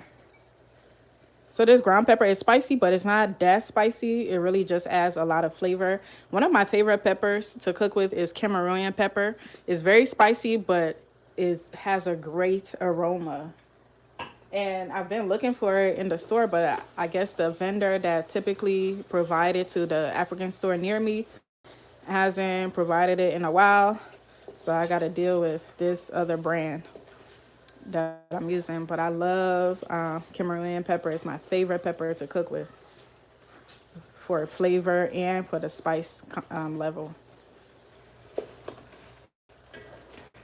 And y'all, what we're doing right now, this process that we're doing, the reason why I like cooking my cassava leaf this way is because, remember, we talk about flavor a lot, and I really love, doing my chicken this way. I feel like it marinates the chicken. It gets all of the flavor inside of the chicken, whatever meats you're using. It traps it in there. And when you're eating the food, you're not just, eating the soup by itself or eating the rice or whatever the case may be. Like, when you're taking a bite of each meat, like you're experiencing like a world of flavor. Because sometimes when people cook, it's like the food tastes good, but when you go take a bite of the meat or the chicken or whatever it is that you're using, it tastes bland, and it's like the taste is only on the outside of the chicken because the stew or the soup touched it, rather than inside of it as well. I wanted to go all between. Every flesh needs like that flavor, and this process really helps with that. Mmm. All right. While my husband is helping me with the peanut butter, let's come and blend our shrimp heads, like the smoked shrimp. The heads, we're gonna blend it, and then we're gonna add it to cassava leaf as well. Mmm. Do they eat it spicy? It looks so good.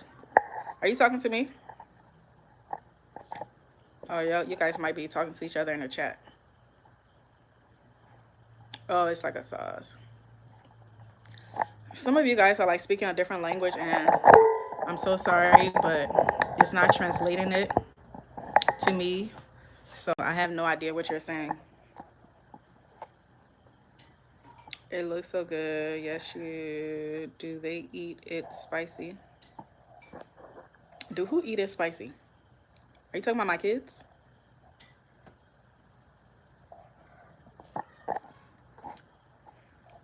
I'm not sure. But let me go ahead and blend it so we can add it to our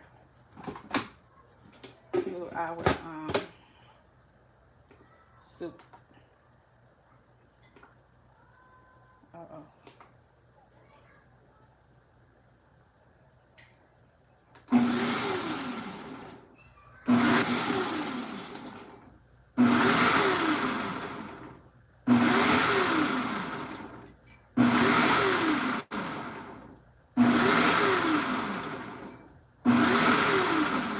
All right.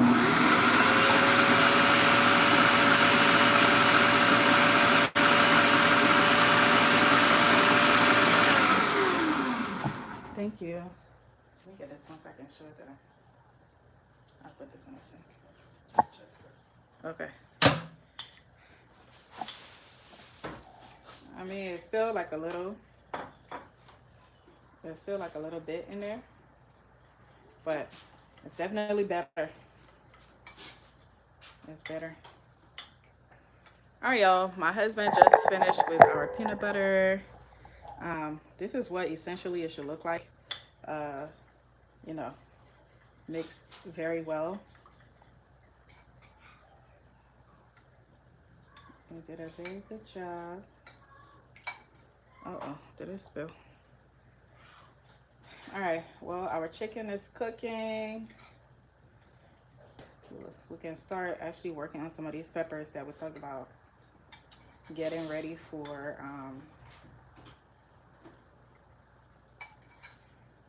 all right, for the most part it's good. So even if there's like a little bit of chunkiness, like a little bit in there, that should be easier to melt in your soup versus having like that whole spoon of peanut butter, in there. That's if you choose to, do this process. This process is so optional, y'all. All right, I'm gonna set this aside. I am gonna set it aside, and then let's get. What are you doing? Going to? Oh yes, my kids eat it spicy. If that's what you're asking, my kids eat spicy food. Yep. What are you doing to get the best of food? I'm not understanding your question, Sarah. I'm not sure. I'm not sure. Can you explain that a little bit more? One thing I noticed is that a lot of recipes from different cultures require a lot of steps and will have you in the kitchen all day. Yep. However, that's why the food be so flavorful and it be worth it. Absolutely. Absolutely.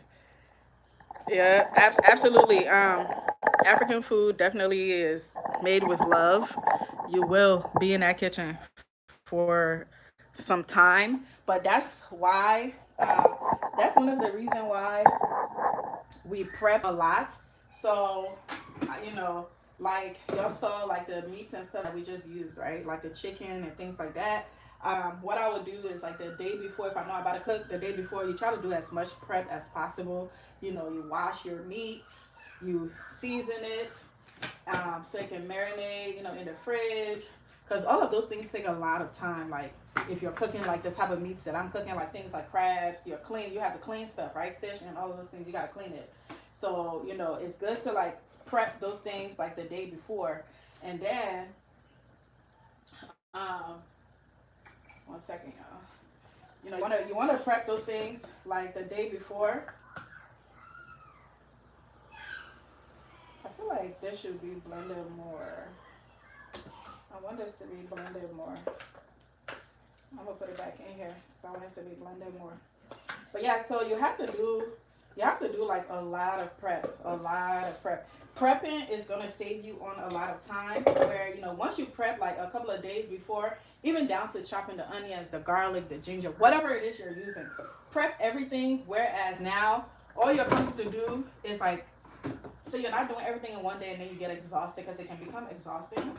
So then once you prep everything, the day of cooking, all you're doing is just adding all of those ingredients into the pot, and then you are really in the kitchen for maybe like an hour and a half, depending on what you're cooking.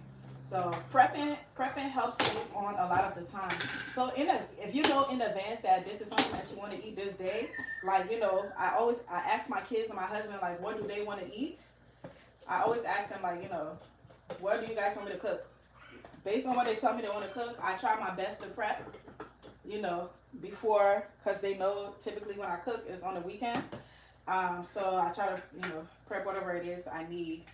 And then, and sometimes my husband helped me a lot too, like with like the tedious things like cutting the onions and, all of the small ingredients and stuff like that. He helped me with those things.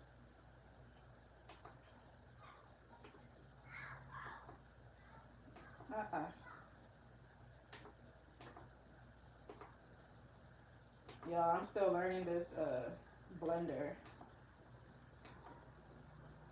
Why isn't it changing?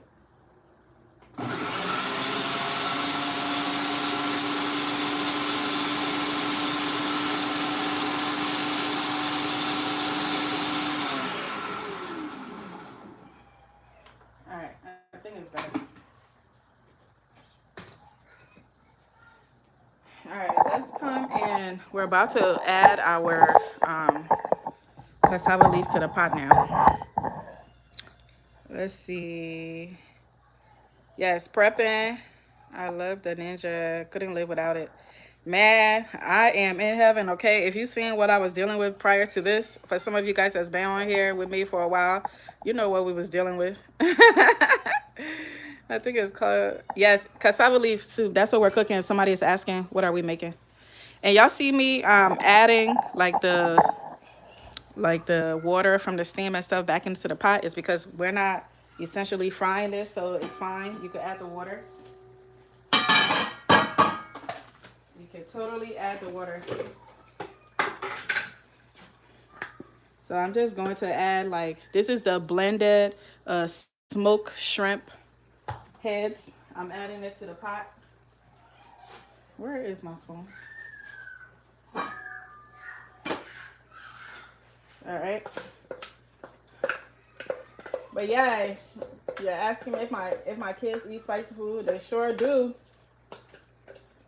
And they've been eating spicy food since they were young. When my son was born, my husband and I, like, we were working full time, had to go to the office. So he had to go to like a babysitter. So we had like a family friend that used to babysit him, like an older lady. And she cooked, all of these things. Like she cooked Liberian food and they ate a lot of spice. And she's the one that really got him eating like spicy food like that. Because since he was like a baby, she was watching him since he was like 4 months, up until I think he was like a year or two, I think. I can't remember exactly. But I always used to send his food and stuff like that. Me being a first time mom, I always had food prepped for him that I used to pack for him for the day. And that food always came back because he never ate it. He was always eating her food that she was cooking. And she was over there cooking some real African food, y'all. So my son was over there eating good. he was eating good. He was eating whatever they were eating. And it's so funny because I would be packing him like, you know, like American style type food and stuff for him to take over. And this dude started coming home asking me for like fufu and things like that. This boy was over there eating fufu and eating all the serious African food. I was like, okay. He started requesting food and stuff that his he used to call her grandma because she's an older woman. Be eating all that good food. All right, y'all, we're about to add our cassava leaf now. Okay. Our chicken look good. Bring you guys a little closer. It looks really, really good. And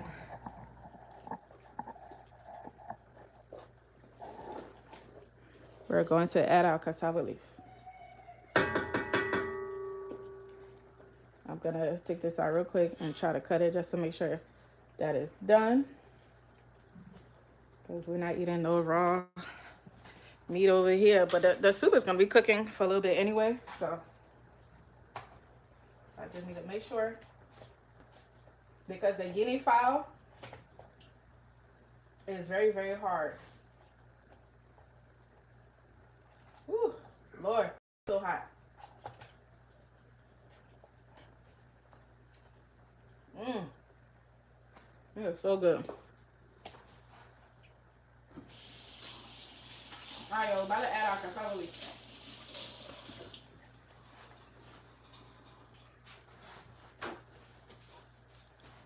Damn, I didn't even pay attention to the time. The time goes by fast.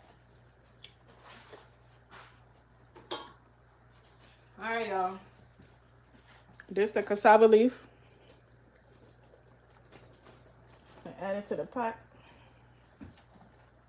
Let me get something to take it out.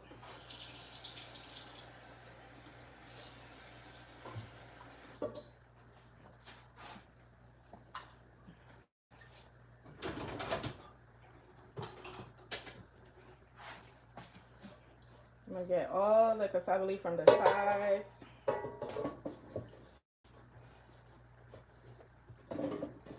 And whatnot.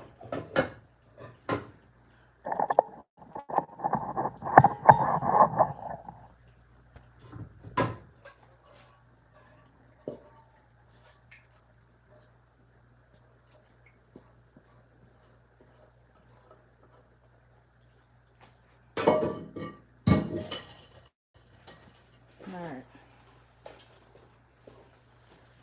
So now we're just gonna stir it, and let it all mix well together.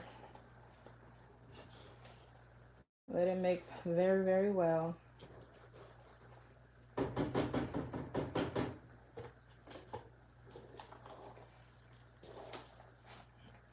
I hope y'all could see really well. Hope you guys can see good.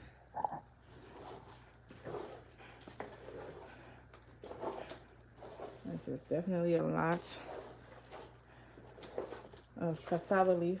I'm glad I cooked it in this pot. And y'all, cassava leaf is one of my son's favorite food. So it doesn't last in the house. Like when I cook it like this, I know it looks like it's a lot. It's not gonna last. Like if he could eat this every day, he would. I try to make sure he eat like different things. But like he have like specific things that's his favorite, and this is one of his favorite.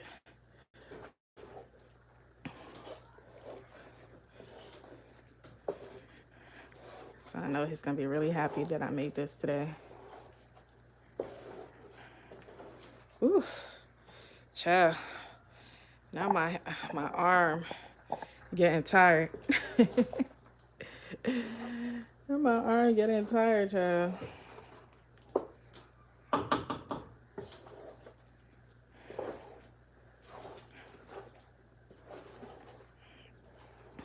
I'm going to add the peanut butter to it and let it cook. I'm gonna cover it and let it cook. I'll probably add a little bit of water so that it can mix very well. It can mix very, very well. But y'all, this is essentially what the cassava leaf is. This is essentially what it is.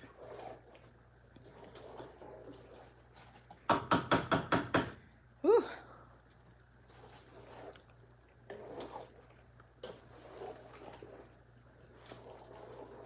I almost want to add more pepper to it because I feel like it's not enough. But I'll ask my husband to taste it and see what he thinks.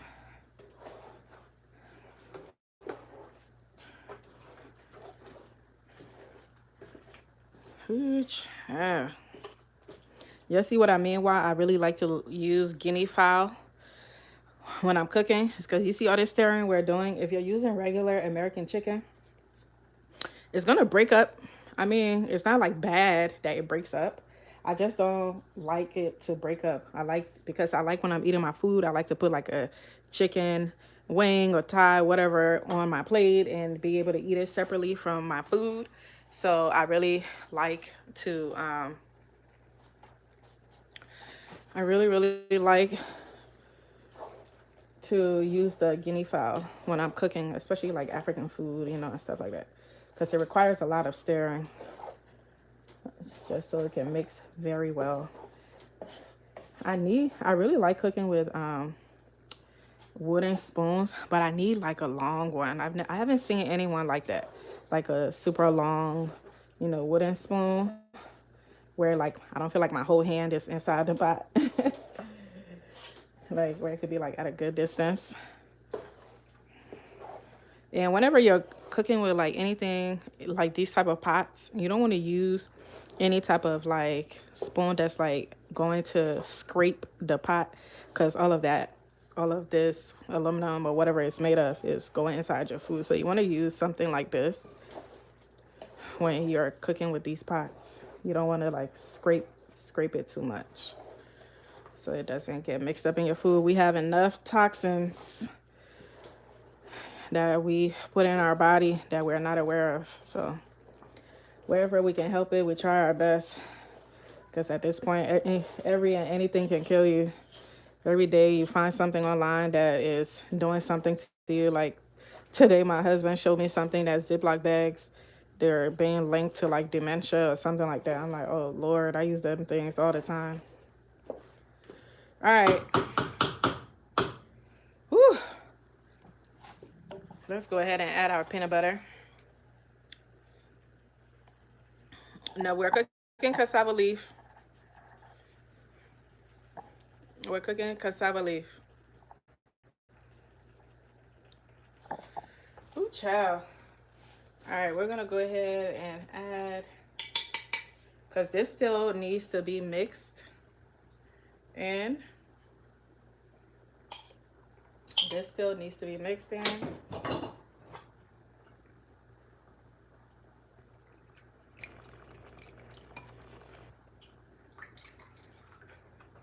For some of you that are just joining, we're making cassava leaf, y'all. That's what we're making.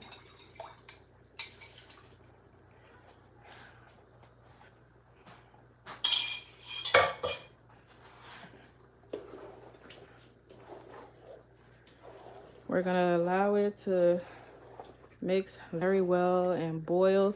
So typically people that cook the cassava leaf, they will like cook the cassava leaf, boil the meats separate, and then they will add it all together.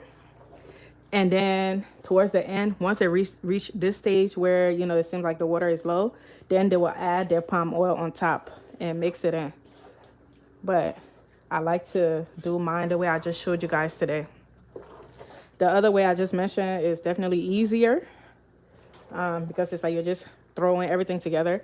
And some people, because they're using like guinea fowl, they will boil their cassava leaf with the guinea fowl together and just cook everything, all their meats and everything, and let it cook all the way down until it dries, and then they add their oil at the end. But y'all know I don't do nothing by the book, so I do what I feel. So cook it to your liking.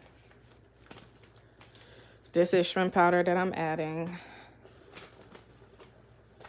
And I'm gonna still add a little bit more of this grounded pepper. It's really for flavor, because this is a really big pot, y'all.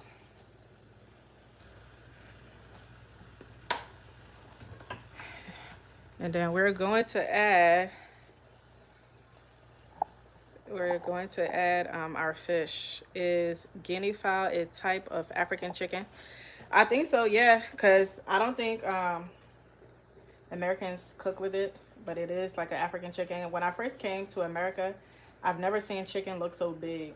Like, I was stunned to see that chicken look that big. Because our chicken are really like the guinea fowl.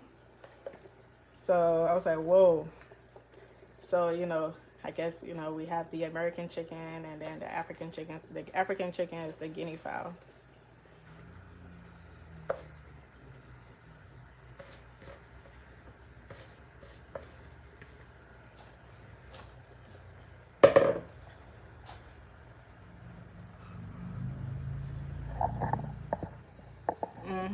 Yeah.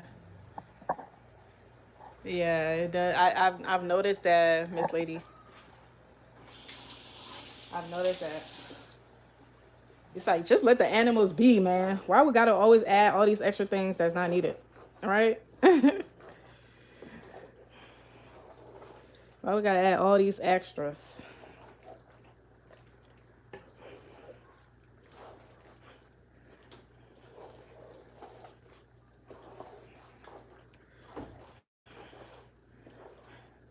I'm going to let this boil a little bit. I might add like a little bit of water because I want it to boil a little bit, and then at the end I might add like a little bit more of the palm oil on top. The taste is good. And by the way, you cannot taste the peanut butter, if you're wondering. You cannot taste the peanut butter in here. But it definitely add like some kind of flavor. But then, like I said, the peanut butter that we use, like the way they roast it and stuff, I feel like it's a little different. And y'all see, I know y'all probably seen like the smoked fish like breaking in here. That's fine. Like the smoked fish can break, it's fine for me. But I just don't like when the chicken breaks up into the food. I don't like it at all.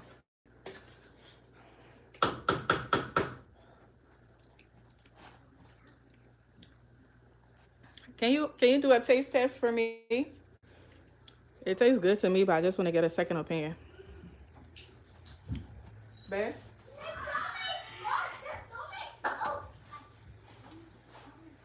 Can you taste it for me?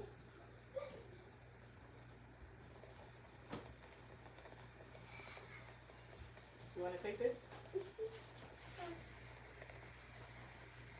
Is it good? It's good? What it taste like? You think? Chicken or? Okay. I just add a little bit. Add a little bit. This is a really big pot. So I'm gonna add a little bit more of the chicken noir, because this is a lot of cassava leaf. And it wasn't even looking that much.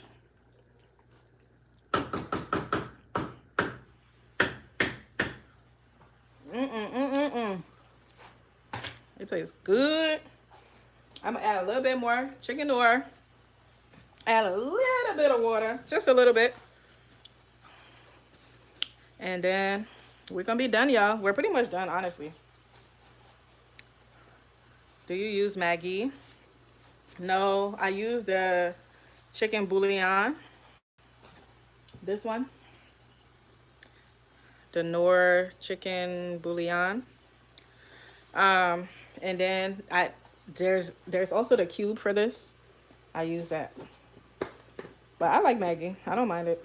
I just don't cook with it anymore after it got all the bad press. But All the crazy things we in this world, only God knows. We just gotta pray to God every day. We gotta pray to God every day.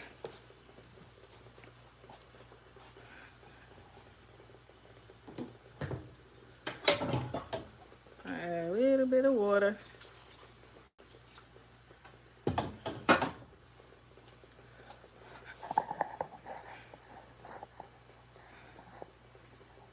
Oh shoot, I'm out the loop about the bad press. We'll have to look into it. I'm an American, but I use Maggie cubes for a lot of stuff.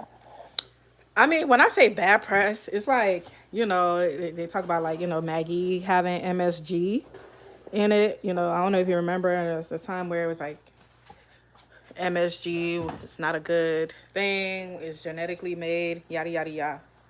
All that, all that good stuff. That's what I'm talking about when I say bad press. That's what I mean when I say bad press. But I definitely used to use Maggi heavily in all of my cooking. But then after that whole MSG thing, which I'm sure a lot of other spices have MSG, I just I just stopped really using it like that. Ooh. But that's what I mean when I say bad press.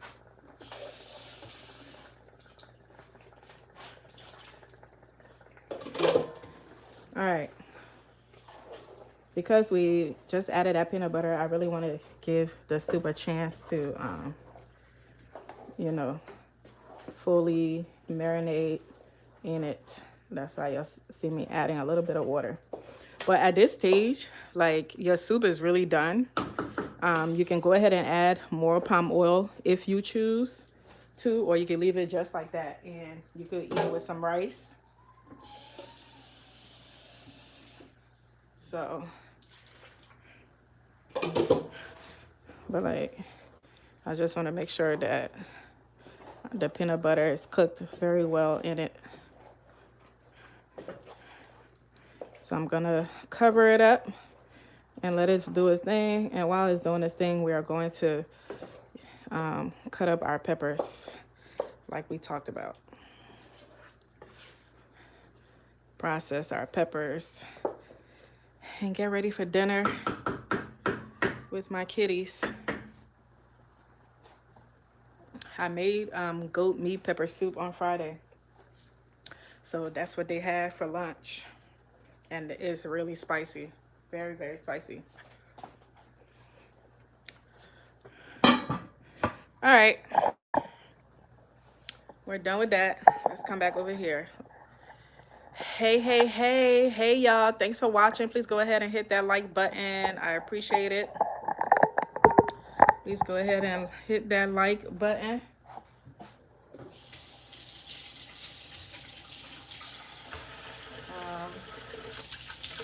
If you're just joining us, we're making cassava leaf, Liberian cassava leaf. That's what's on the menu for today. And we are about to chop up some peppers because we got to process these peppers that we got from the garden because we have so much of it. So much. Do you make fufu with it? If you're talking about the cassava leaf, no, absolutely not. I only eat it with rice. And I've seen my husband eat it with fufu, but he's Nigerian. And I know they eat a lot of stews with like fufu or pounded yam and stuff. But in Liberia, it's like absolutely not. It's almost like they will frown upon you. Like they will be so disgusted seeing you eat fufu with cassava leaf. It's made for rice. But then again, who are we to tell you what to eat it with, right? Do what makes you happy. Because I've definitely seen my husband eat it with fufu and he enjoyed it. What's on the menu today? We're making some cassava leaf. Just cut it out then. Wait, what are you guys talking about? Hey, I see people saying hi. Hey, y'all. Hey, welcome, welcome, welcome. Welcome, welcome, welcome. Oh, didn't know that. Yeah, cassava leaf is for rice, but that's, in Liberia, and I think Sierra Leone too. But like I said, my husband's Nigerian, and because they eat a lot of like those type of stews, like what I just made, they eat that type of stuff with fufu or pounded yam. So he likes it with pounded yam. He's had it with it, but in my culture, it's like a they will definitely think you're not from there if they catch you eating it like that. And I definitely was so grossed out when I saw him eating it with it. I was like, oh my gosh, what are you doing? But then again, in his culture, they don't eat okra with rice. They eat okra with fufu only. And when we first started dating and he saw me eating the okra with rice, I think he was really disgusted because he's like, oh my gosh, what are you doing? You don't eat okra with rice. You only eat it with fufu. So, it's just a cultural thing. 1 second, y'all. I need to plug my phone in before it dies. 1 second, 1 second. Babe, do y'all have the? Oh, here it is.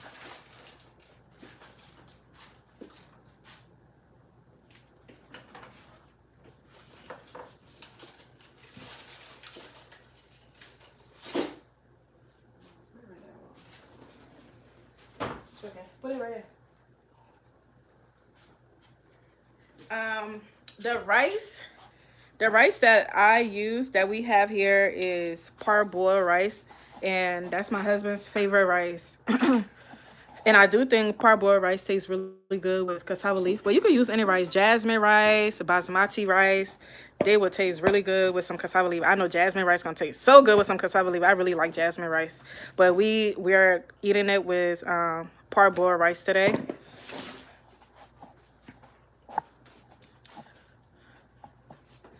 You can put it on this chair.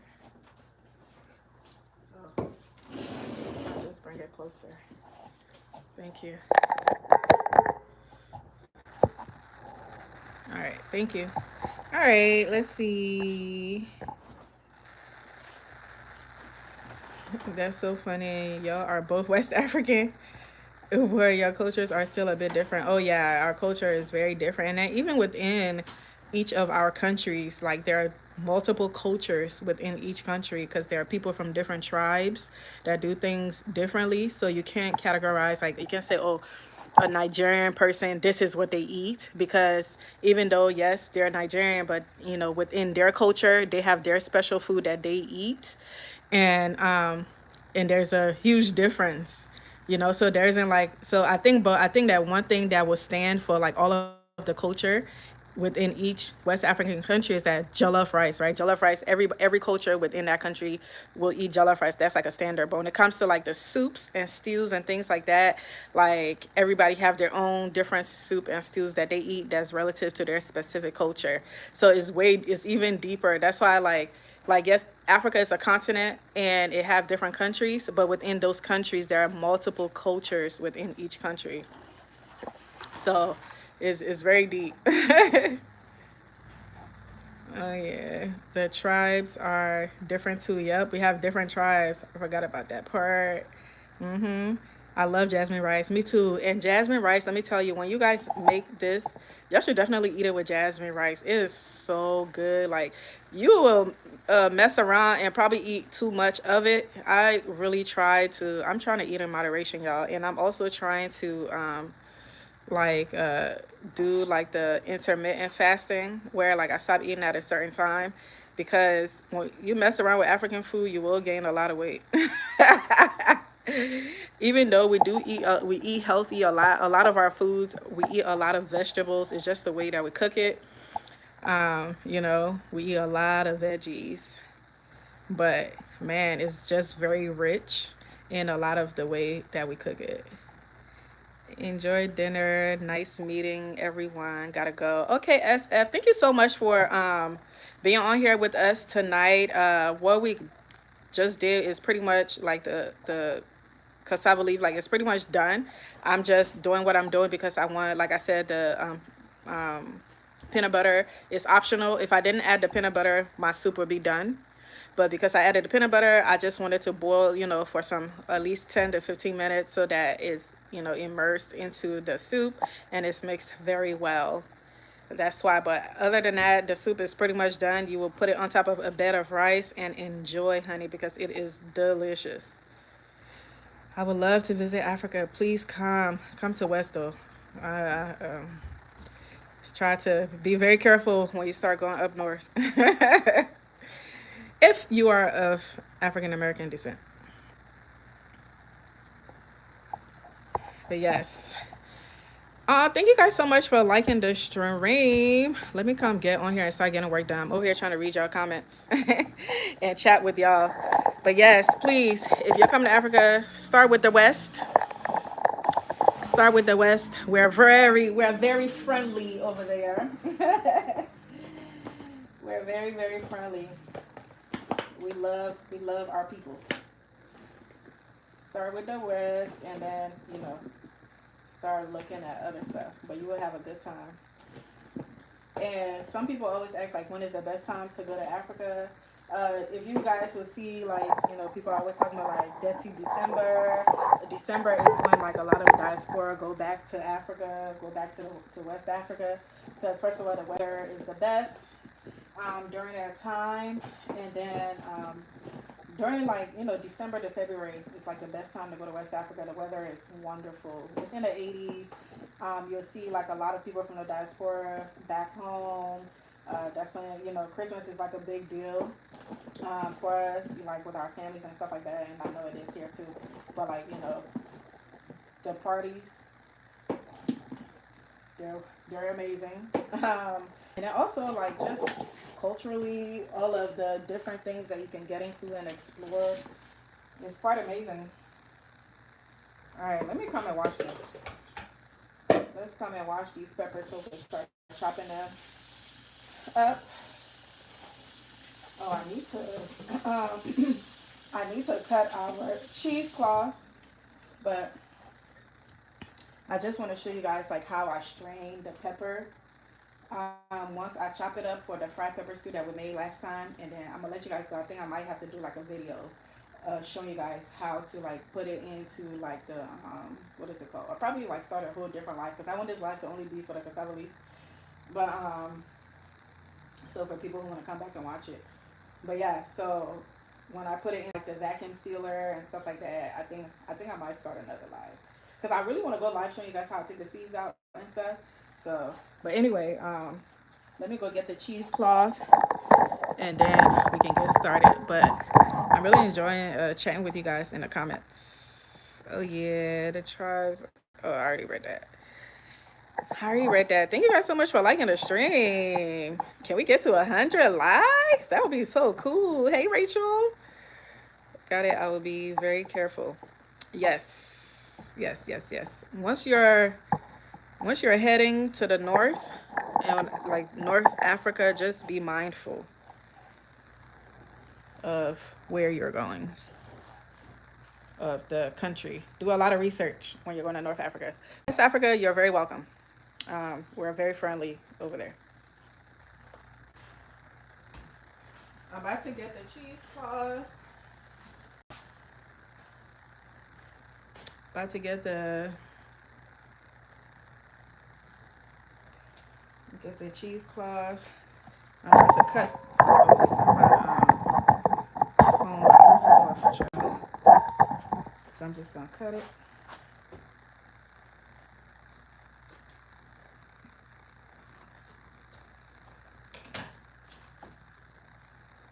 I'm gonna wash it.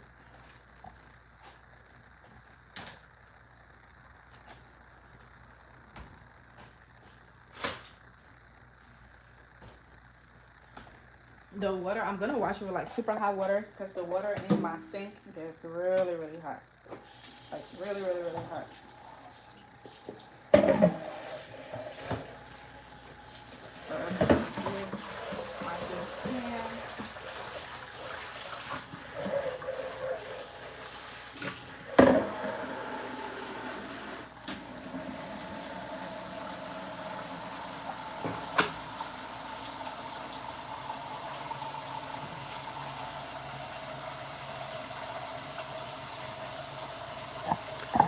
I'm so glad we met our goal of likes. I appreciate it. I typically try to aim for, like, 100 likes, because I know a lot of people is, like, coming in and out and they're watching, and I don't get paid from the likes or anything, but it definitely lets YouTube know that my content is something that they should push through the algorithm, because our people like us don't get pushed through the algorithm, and things like that. So like liking, sharing, and and stuff like that helps with the algorithm. That's why I keep asking you guys to please like it. And then which in turn, hopefully one day it'll help me monetize more. So help me monetize. Alrighty. Got our cheesecloth going. I probably shouldn't have cut it so quick. I thought it was going to be wider than this. Why isn't it wider than this? I thought it was going to be wider. Or am I missing something? Is it wider? Nope, it's not wider. I thought it was going to be wider. Alright, let's come and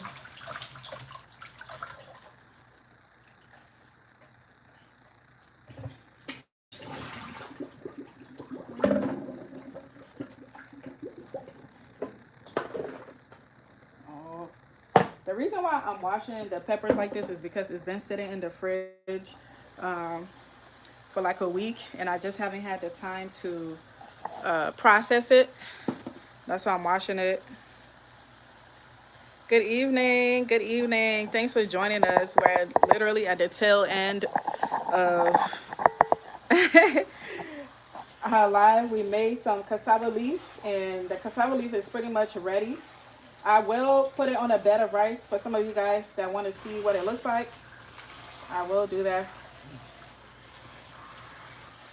before I let y'all go. But right now it's doing its thing. But yeah, it's been. And then one thing I love about growing my own food and veggies, things like that, is that you don't have to let, like, things like this, right? Like bell peppers. When I used to purchase it from the store, I used to have to let it sit in like vinegar water for like 20 minutes to an hour, just so it can remove some of the coating that they put on there, like those wax.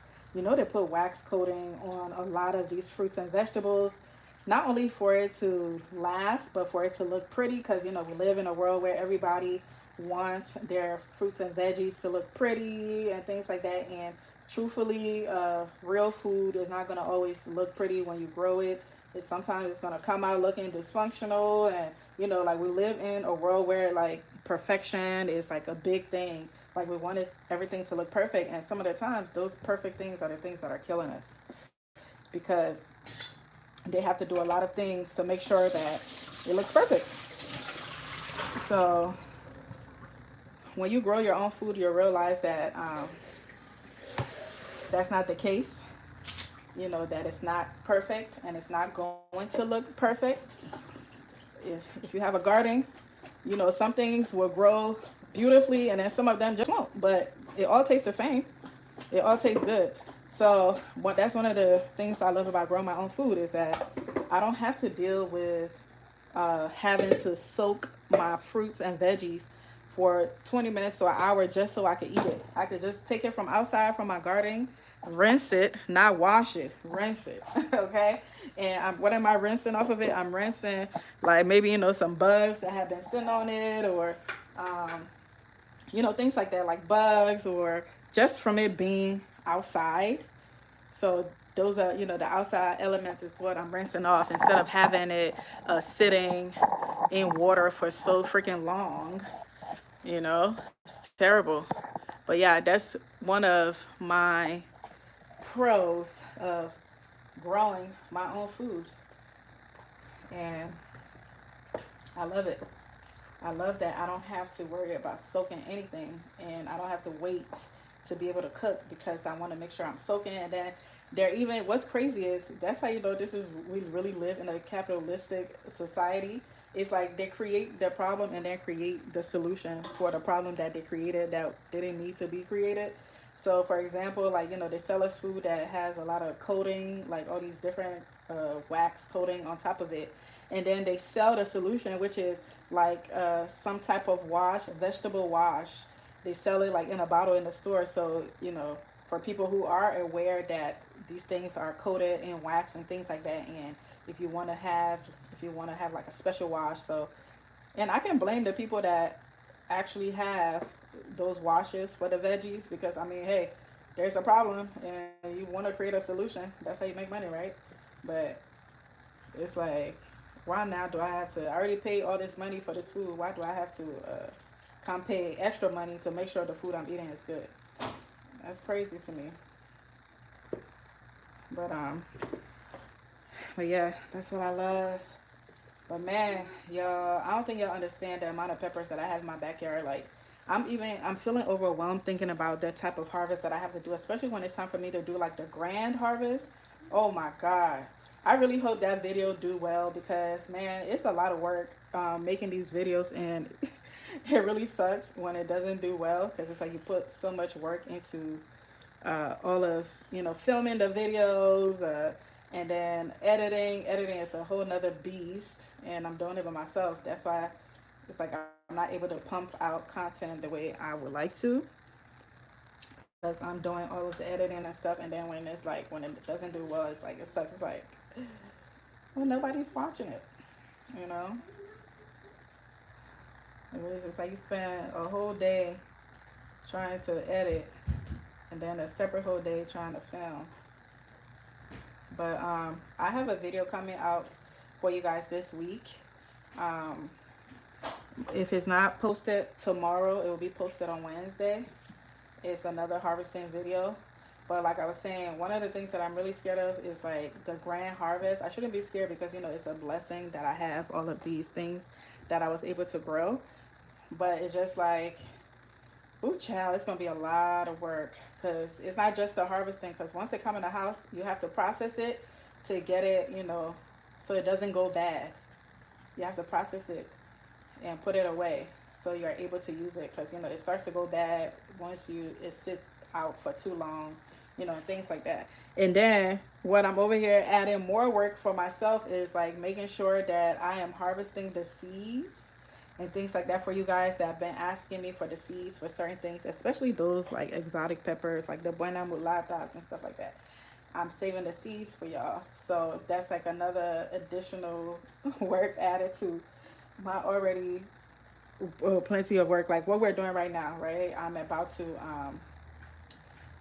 to chop these vegetables up, and then I'm going to put them in like Ziploc bags, not Ziploc bags, but the freezer bags, when you vacuum seal them and put them in the freezer. And last year I didn't have to buy peppers. I didn't have to buy tomatoes for like a year last year, and that's typically how it is anyway. When I grow like my tomatoes and stuff, I don't have to buy. I didn't have to. I don't know if I went to the store to buy tomatoes at all, honestly, this year, because my tomatoes lasted for that long from last year. And then peppers, I cook frequently with peppers, so it lasted me for probably, I would say, like a good 6 to 8 months. And then like the spice, and when I'm talking about peppers, I'm talking about bell peppers. And then the spicy peppers, like that definitely lasts me like a year and more. I still have peppers from last year in my freezer. I still have peppers from last year. So like the spicy ones, like the habaneros and stuff. So I love the fact that I haven't been to the grocery store for these essential things that I cook with every single day. And so my goal this year is or for next year, is to grow even more essential things that I use. Things like garlic, onions, and ginger. I cook with this so much. In every single meal that I cook, it is a part of my ingredient. So I'm going to go and try to grow those next year too. I tried it last year. It was a fail, because it wasn't because it didn't grow. It grew, but when it was looking healthy, not knowing that those are they called? What are they called? ALM. The what is it? Allium. ALM. Allium. Something like, what are those bugs? Those flies that lay their eggs. They lay their eggs inside. They lay their eggs in like onions and garlic and they destroy the plant because you can't see it. They go at the base of the plant, they lay their eggs, and once they lay their eggs, it's like by the time you find out it was there, it's too late. It's too late. And that's what happened to my garlic. I was growing like over 50 garlic and onions, and they grew so beautifully, and then I just started seeing them dying. And then when I posted it in my garden group in my area, they were like, yeah, girl, it got us too. It's the bug or whatever it's called. I was like, great. That's great. And I had a whole bed dedicated to them. I was so mad because I found out like later on, and I could have used the bed to grow something else. But what I did was, I think last year, I think what I put in there was like sweet potatoes. And the only reason why I put sweet potatoes was because I wanted to cook the leaves so I could harvest the leaves. So I put sweet potato leaves in the place where the onions and garlic was. And I got a ton of sweet potato leaves. Because I was like, man, I can't waste this space. I need to grow something in there. Let me see what y'all saying because I'm not seeing the comments. I missed your video today. No, I didn't post a video today. That's how I was saying that video is going to be coming out either tomorrow or Wednesday. And I'm going to let you know in the post when I drop it.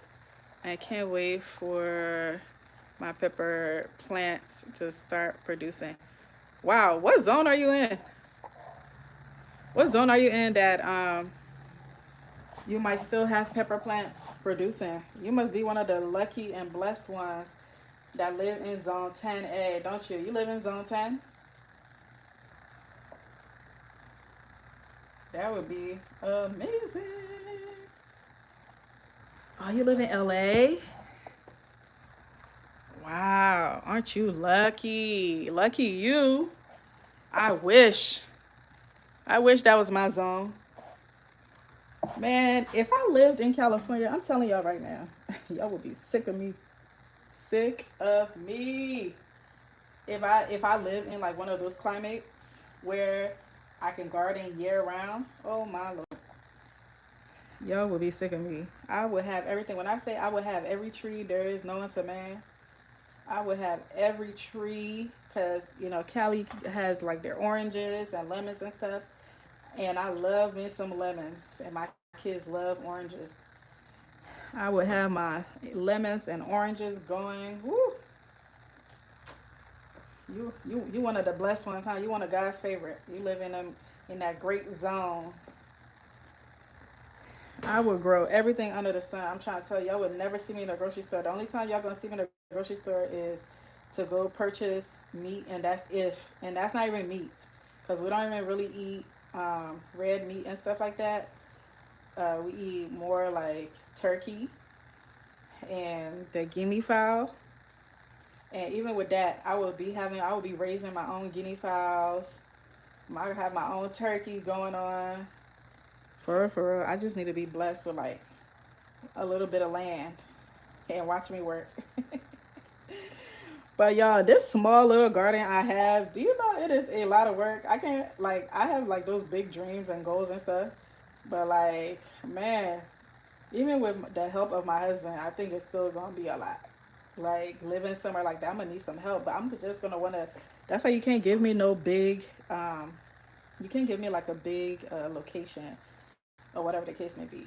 Like you can't give me big land because I will want to maximize on the big land, but then I'm gonna exhaust myself and overwhelm myself and then get mad at myself for doing all of that. Like, why did I do it? But it's because I got so excited because I have so much space. It's like, why would I do that to myself? Because, man, gardening is a full-time job.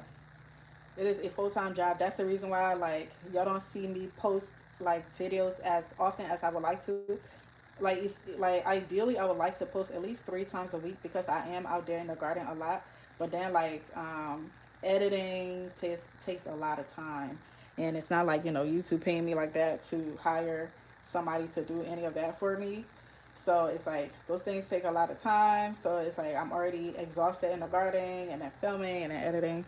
So it's like that's why you'll see me posting like 1 video a week. And like if I have that extra time, then I'm able to, you know, edit another one. So that's how it's like I I'm trying my best to be as consistent as possible so that I can be. But yeah, if I lived in one of them areas, y'all would be so sick of me. Y'all be like, girl, can you sit down? You're like, girl, can you sit down? Sit down. But I just pray to God that He continues to give me the strength to be able to do what I'm doing. You know, like as far as like growing food, it brings me a lot of peace. And I love the fact that I'm growing the food that my family is eating and knowing where it's coming from and it's fresh. And honestly, you can grow food anywhere. If you have a balcony, you can grow food on there. Just get you a grow bag or some type of container. Like, trust me, because I know some of y'all be like, man, I wish I had this much space. Trust me, I don't care what space you have. Grow everything vertically. When you grow everything vertically, it gives you a lot of real estate for you to be able to grow a lot. All right, let's check on our cassava leaf. See how it's doing.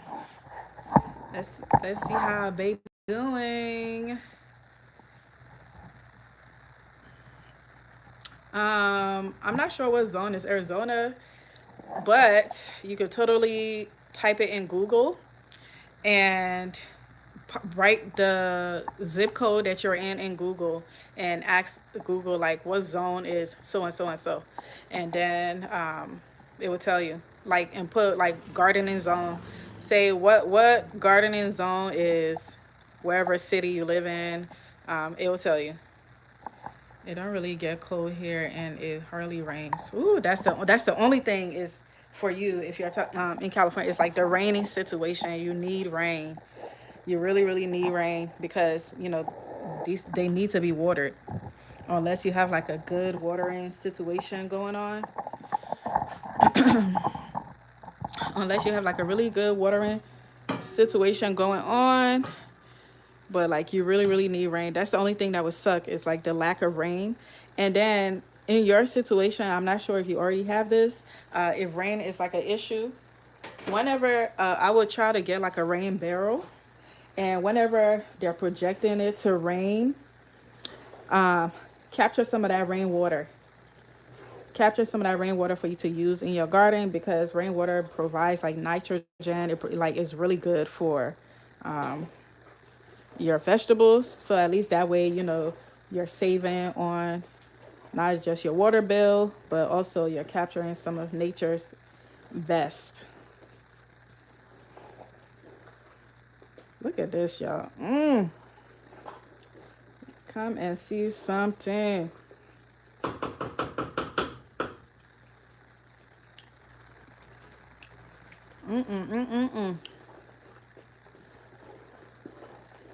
Y'all, I'm gonna add one more shrimp powder to this. But it's pretty much ready. I'm about to warm some rice so we can eat it together. And now I'm gonna let y'all go. But yeah, man, if you get like a rain barrel, I'm not sure what your situation is, if you're in like an apartment or a house or anything. That's the only downfall. Just like the rain situation. But another thing that for me that I really like is like an irrigation system. Because man, watering these things, whoo child, it's a lot of work. And this year for us, we didn't get a lot of rain, which really sucked. It really, really sucked because we did not get a lot of rain this year. And I also feel like that affected my plants. The quantity of things that you guys see me getting from my garden, this is shrimp powder, by the way. The quantity of veggies and stuff like that y'all see me harvesting from my garden, it should be 10 times more if we got some good rain this year. If we got some good rain this year, like I should have way more harvest than what I'm getting. But trying to gauge how much water your plants need or how often to water and things like that. Like this year was very dry for us. In the summertime, I was watering like every single day, and I feel like it still wasn't enough. And And then it started going to every other day of me watering. And when you grow food in a grow bag, or especially in a grow bag, you almost, especially during like hot months, you almost need to water like every single day, because the grow bag tends to dry out quickly because the water is going in and coming right out. It's not staying in the bag. So you'll see when you water the grow bags how the water is literally like coming out. So it's only like a little bit of water that the plant is actually getting. So that's what really sucks about, like, growing food in a grow bag. But one of the things that I do is when I grow my food in grow bags, I think you guys have already seen it. I have like a bunch of wine bottles. Drink with a cause, y'all. I have a bunch of like empty wine bottles, and I use that like a drip system. And which, if you're somebody that grow food like on a balcony or on a patio or whatever the case may be, wine bottles, they're great, but also you still have to fill them up, right? Which is also like a tedious job.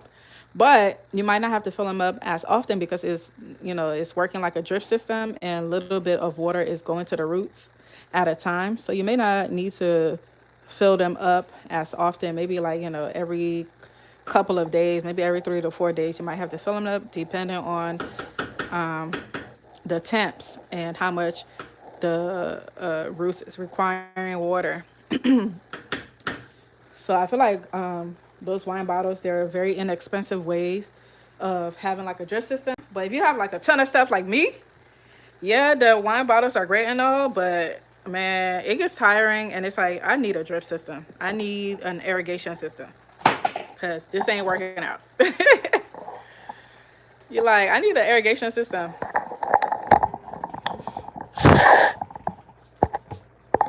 Like, I need an irrigation system, okay?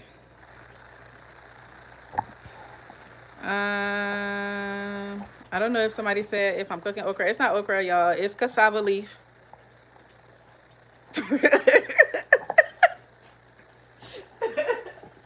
I can't believe somebody says that okra. That's so funny. It's not okra. And okra definitely do not look like this at all. That is so funny.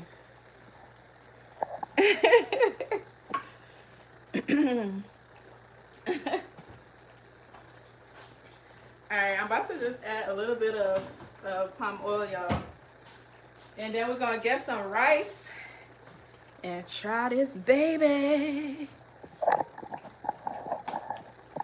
Gonna get some rice. Gonna put on a bed of rice.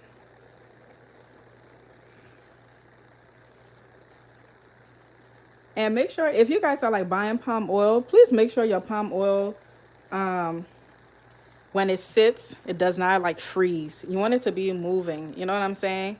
Like, you want it to be like liquid form. You don't want it to be like solid.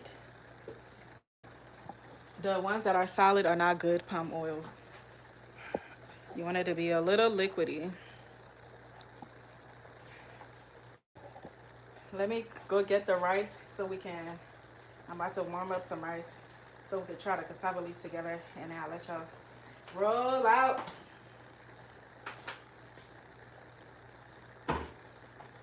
Because I've been keeping you guys hostage on here for a little while now. And I appreciate you guys that been here since the beginning. I know some of you guys had to go, which is totally understandable, because we've definitely been on here for a little while. But now y'all see, like how long it takes to cook all this delicious food that y'all go to the restaurant and eat, right? Y'all go to an African restaurant, you're like, I want some cassava leaf. This how long it take y'all. But, when you're done, you like, man, that's a lot of work, but it was worth it. I'm about to get some rice right now.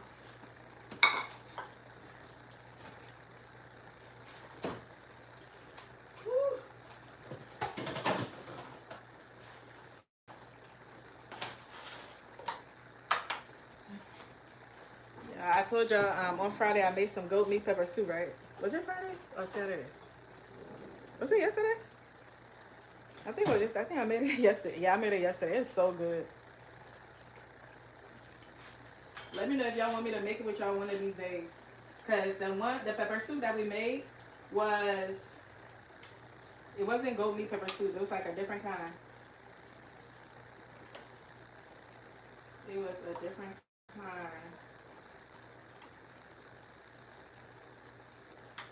Mm-mm-mm.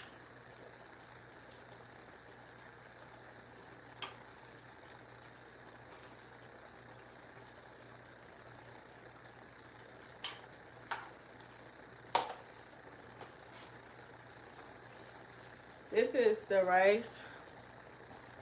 This is parboiled rice, like Uncle Ben's rice.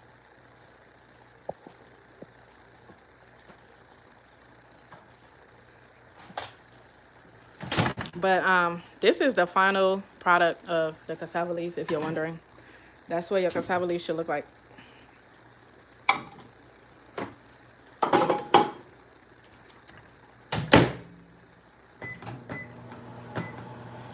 Get the what y'all talking about here? Uh,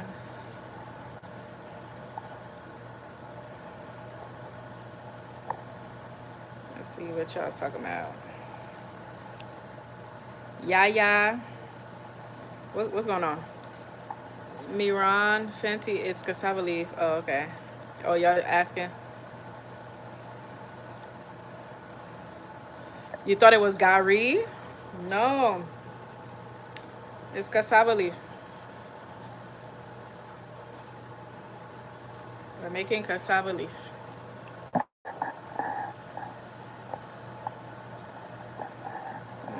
Hmm. Get some coconut water.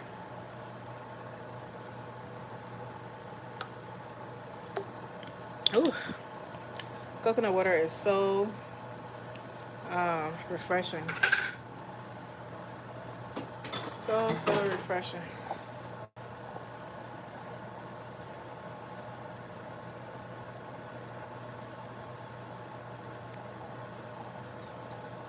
Um, yeah, we're making cassava leaf. I'm not sure if that's what you're talking about. We're making cassava leaf. Thank you guys so much for liking the stream, y'all. Y'all did awesome today. I really appreciate it. I hope some of you guys shared the video. I appreciate it if you did. Thank you so much for being on here with me tonight. I really had this. I don't know why I keep saying tonight. I think I'm so used to being on here late at night cooking with y'all that, you know what, I think I really like this time. I think I like the time of the day that we're cooking, and give me some time to eat and give me at least 4 hours, for my food to digest before bedtime. But typically, when I cook with you guys late at night, I don't really, like, I will try the food with y'all just so y'all can see, so we can see how it tastes and stuff. But I try not to like eat the whole thing because I'm really trying to, be as healthy as possible, not to eat too late at night. And I'm trying to stop eating by like 8 o'clock. I'm trying to do this intermittent fasting. Yo, my birthday is November 27th. Your girl is trying to drop some pounds. You think I could do it? That's like people that's going on vacation. They got like 2 weeks till vacation and hop in the gym. So don't laugh at me, y'all. I'm trying to lose some weight. So I'm trying intermittent fast. All right, the rice is ready. Let's come add some cassava leaf to it. Let me put all this stuff away. I'm gonna put all my spices away. You guys have already seen all the spices that we use. So we're gonna know all the spices we use. Put them away. What's crazy is I have a lot of spices, y'all. I have so many spices that I use for different things. I have so many.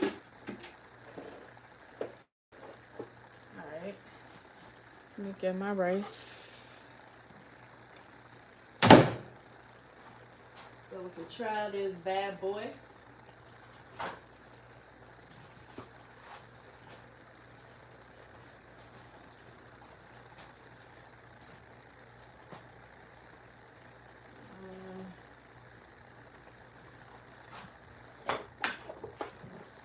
By the way, where's the cooking spoon? You was using it or something? The spoon, the silver cooking spoon. Mommy, Huh? I smell your really want to eat it. You don't come on? Oh. Will you smell it? I really want to eat it. It smells yummy. It smells yummy? Yeah, I really want to eat it. Okay. I'm about to get off live so I can give yours, okay? It's cassava leaf. You want cassava leaf? Did you eat your fufu? You ate all your fufu? Yes. Good job.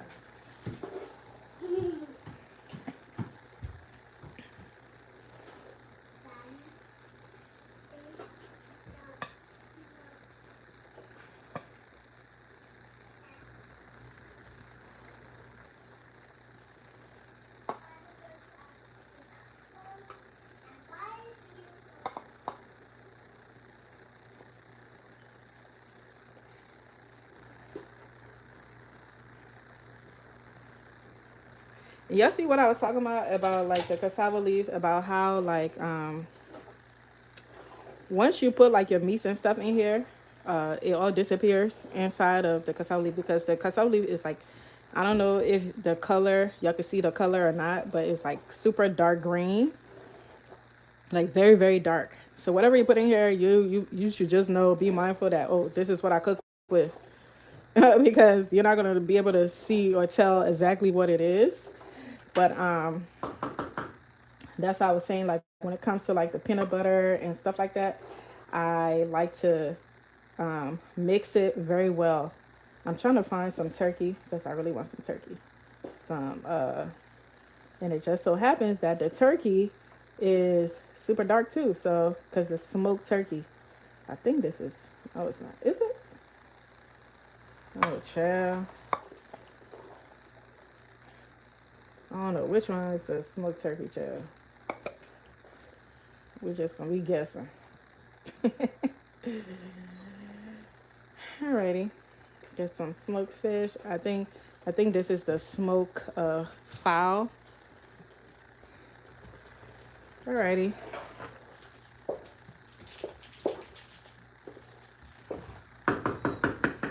Let's come try our rice. This is our cassava leaf. That's what it looks like. Okay. All right, let me bring the camera over so we can try it out.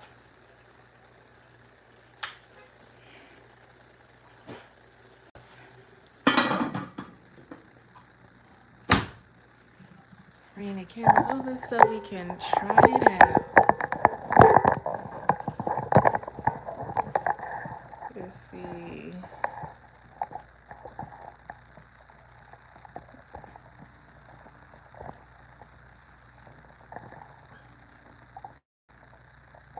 Alrighty.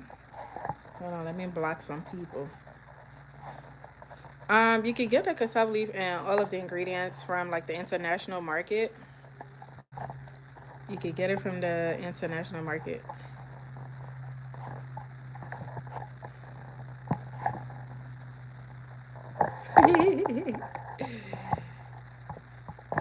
I grew cassava leaf last year, but I didn't grow it this year. It definitely grows into like a tree. It's like a tree, and it takes up a lot of space. It takes up a lot of space, like a lot of space. But I definitely grew it last year because I wanted to, get the cassava, and I wanted to use what the heck, and I wanted to use the leaves as well. Can you guys? Did something happen? What do you mean? Um,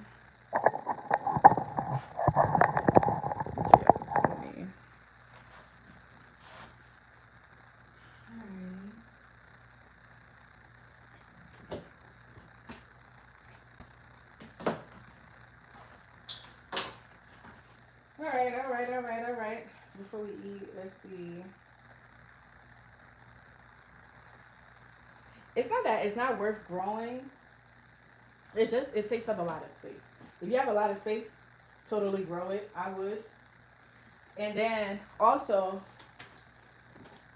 it requires a lot of the leaves to get like a full pot of stew. So like one cassava plant is not going to produce all the leaves that you would probably want.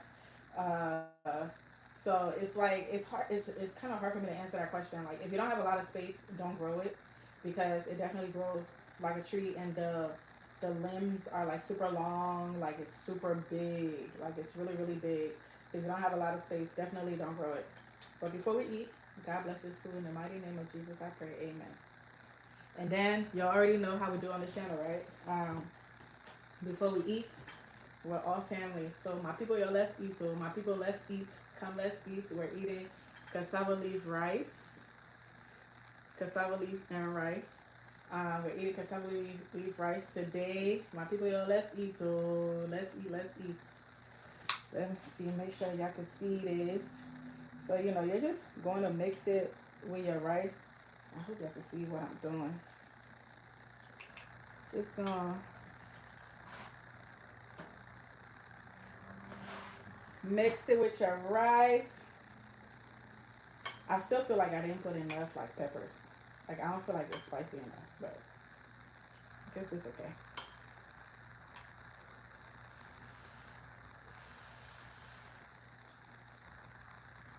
Mmm. It's so good, y'all. It's like comfort food. You know what I mean? Like it's very comforting. Like it's very warm. The cassava leaf, I really like it a lot because it's like I'm trying to compare it to something.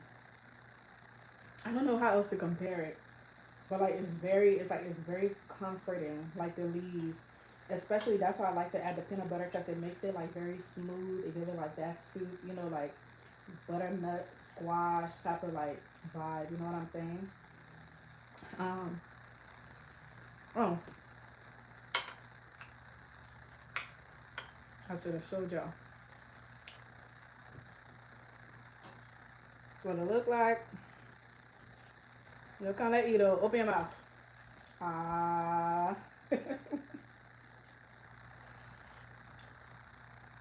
Mm-mm-mm-mm-mm-mm. Mm-mm-mm. So I gotta watch my show while I'm eating this, okay? So I'm gonna put this aside because I need to be watching my show. Whenever I'm eating something good, I need to be watching my show eating it. And my kids been waiting for this cassava leaf. This is their favorite. So let me come go and feed them. Mm-mm-mm.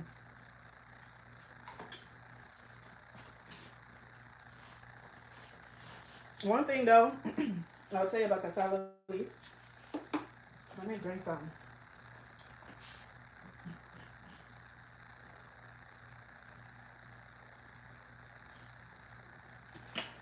Whew. One thing I'm gonna say about cassava leaf that you need to be aware of is that when you eat it, don't go smiling, cheesing with everybody.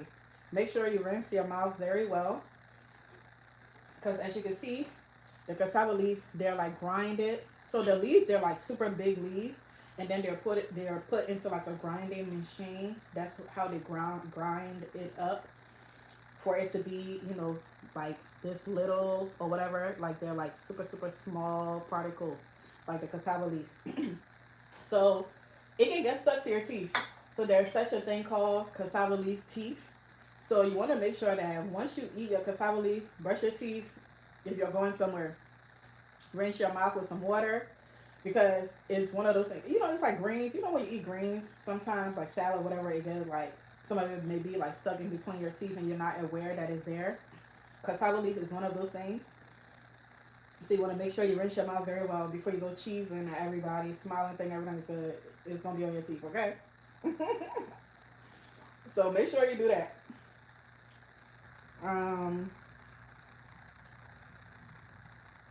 Let's see. What are people talking about here?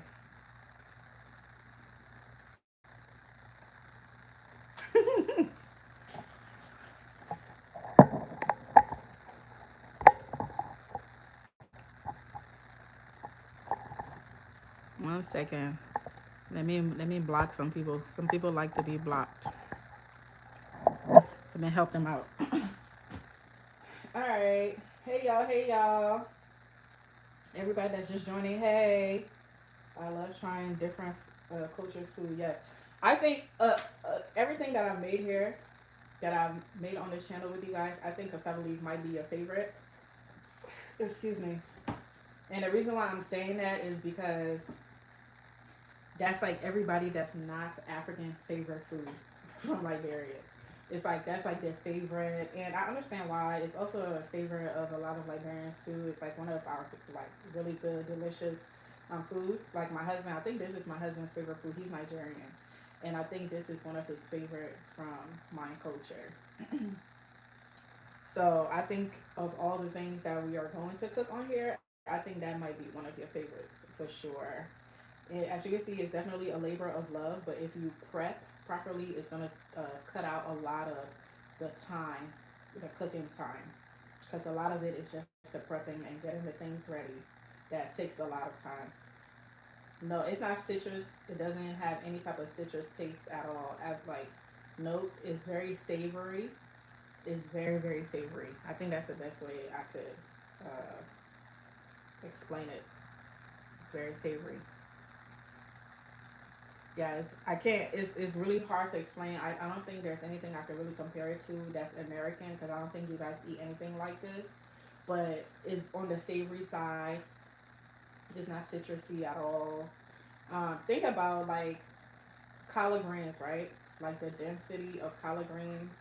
Um, how collard greens isn't like sweet and it's not bitter, but it's like more on that side of like leaf wise. Like I feel like that's the closest thing I could explain to when it comes to like the flavor of it. But then of course you are adding like all of the different seasonings and stuff that we cook it with. That's what separated from a collard green. Um, yeah. Oh, you're not American? Okay, I'm sorry. A lot of my subscribers, the people that watch me, are American. That's why I'm always talking about American. But if you're familiar with collard greens, um, the green itself, not like when it's like cooked with something. I'm just talking about like the green itself, like the density of it, the flavor of the actual green. It's more like that. Oh, you're Swedish. Okay, welcome. We love an international. Rachel, you're Nigerian. Welcome. My husband's Nigerian. But yes, y'all, we're done. The food is ready. I am gonna put my food in a microwave because I actually want to eat it um, sitting down and not standing up. I want to be relaxed and watching my show as I'm eating it. So I'm gonna put it away, and then we're going to. I grow a lot of vegetables. Ooh, what do you grow? What do you grow, Lena? What do you grow? Is it peppery? Peppery as a rocket? So that's the thing, right? It's hard for me to answer that only because my level of spice may be different from your level of spice. I eat a lot of spicy food. I can admit that a lot of my food is spicy. I can admit that because even I have other African friends that say that my food is very spicy and they eat spicy food too. So yes, I would say it's spicy. But your description is what's funny. It's definitely spicy for sure. And you don't have to add the amount of peppers that I added. I just turned the stove off, by the way. You don't have to add the amount of peppers that I added. It's all to your liking. The biggest thing here is the main ingredients, such as the cassava leaf, the palm oil. Those are two very important things, right, to make the stew. And then when it comes to like the pepper, the sauce that we made for the cassava leaf, you could use a lot of bell peppers if you don't want to use like some of the spicier pepper, like the habaneros, you could even add one jalapeno if that's a little, it's not as spicy for you. If habaneros are too spicy, because habaneros are definitely spicier than jalapeno in my opinion. Um, and then like the onions, garlic, ginger, all of the things, all the herbs and stuff like that, that adds to the flavor.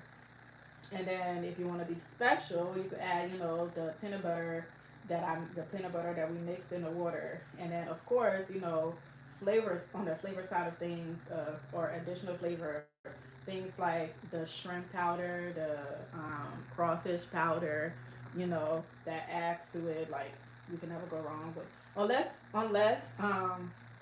you're allergic to those things. If you're allergic to like shellfish, omit all of those things.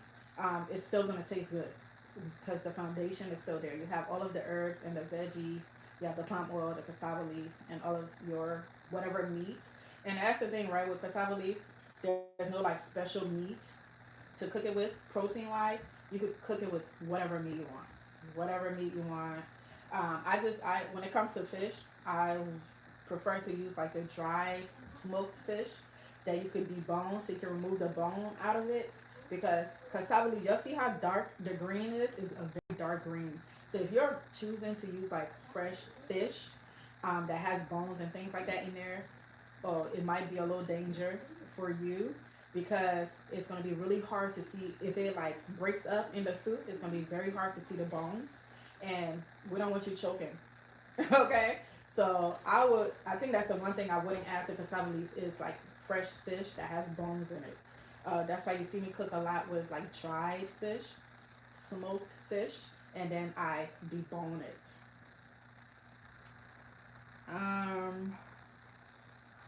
Let's see. Before I let y'all go,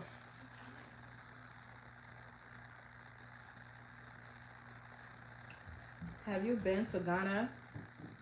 Yes, I was raised in Ghana. I love Ghanaian food, and I typically go to Ghana and Liberia like every 2 years.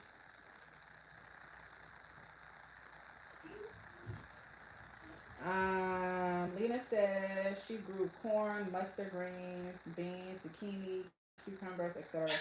Hard to grow warmer climate crops without a greenhouse. It's so you say you're in Swedish? You're in Sweden? What's the so is the weather like? Do you have like a short growing time for like summer veggies? Is it like more on the cooler side over there? Asian foods are a staple. I love to try more exotic food. I love Asian food too. I love Korean food. I love Korean food. Oh my god. I feel like, in my opinion, Korean food is closer to African food. In my opinion,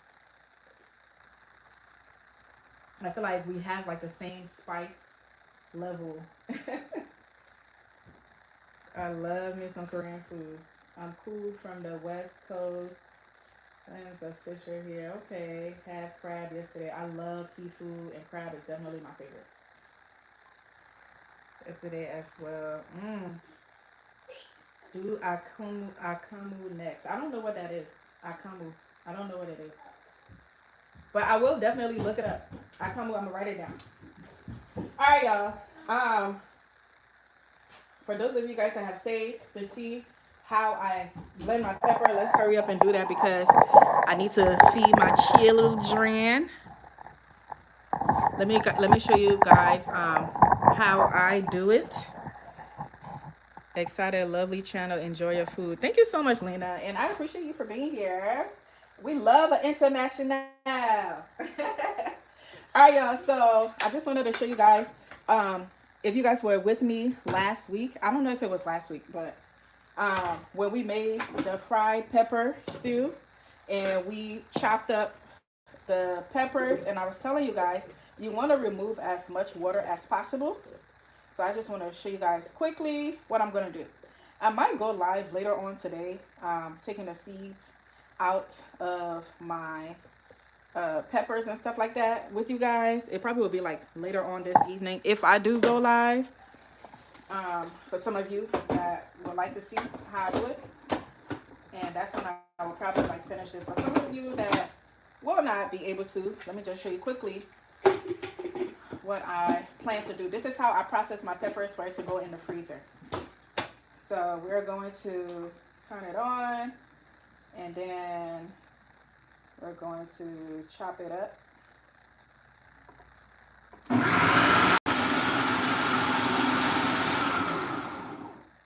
Whoa, I just want to chop it. Okay, let's start over. Yeah, I'm still learning this thing, y'all. Come on.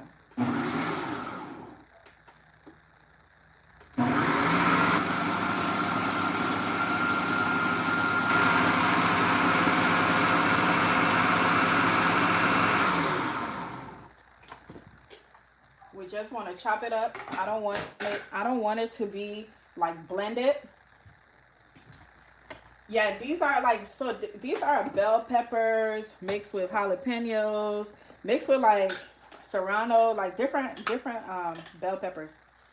So I think it could be chopped up a little bit more. Yeah, I'm gonna chop it up a little bit more than this. So I made the fried pepper stew last time, and this is how we did it. And I did not have the cheesecloth to drain out the water, and I just wanted to show you guys how I do it now that I have the cheesecloth.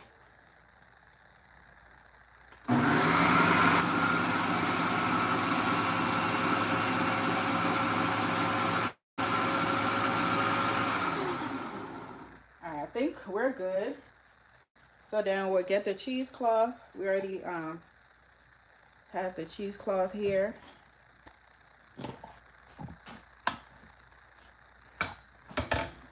I'm gonna put it over.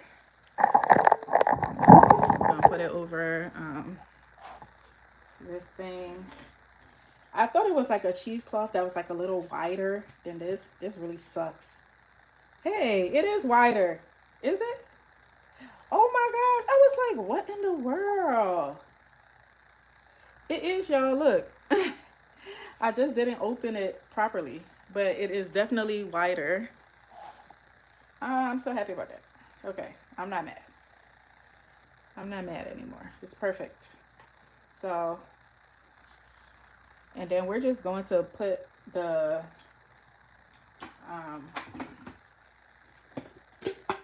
chopped up peppers in it.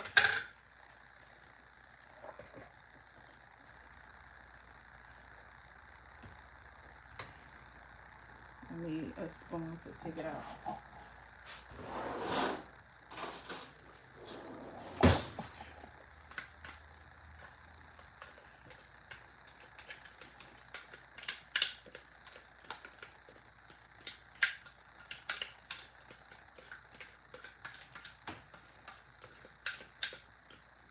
Alrighty. So, let me put this back.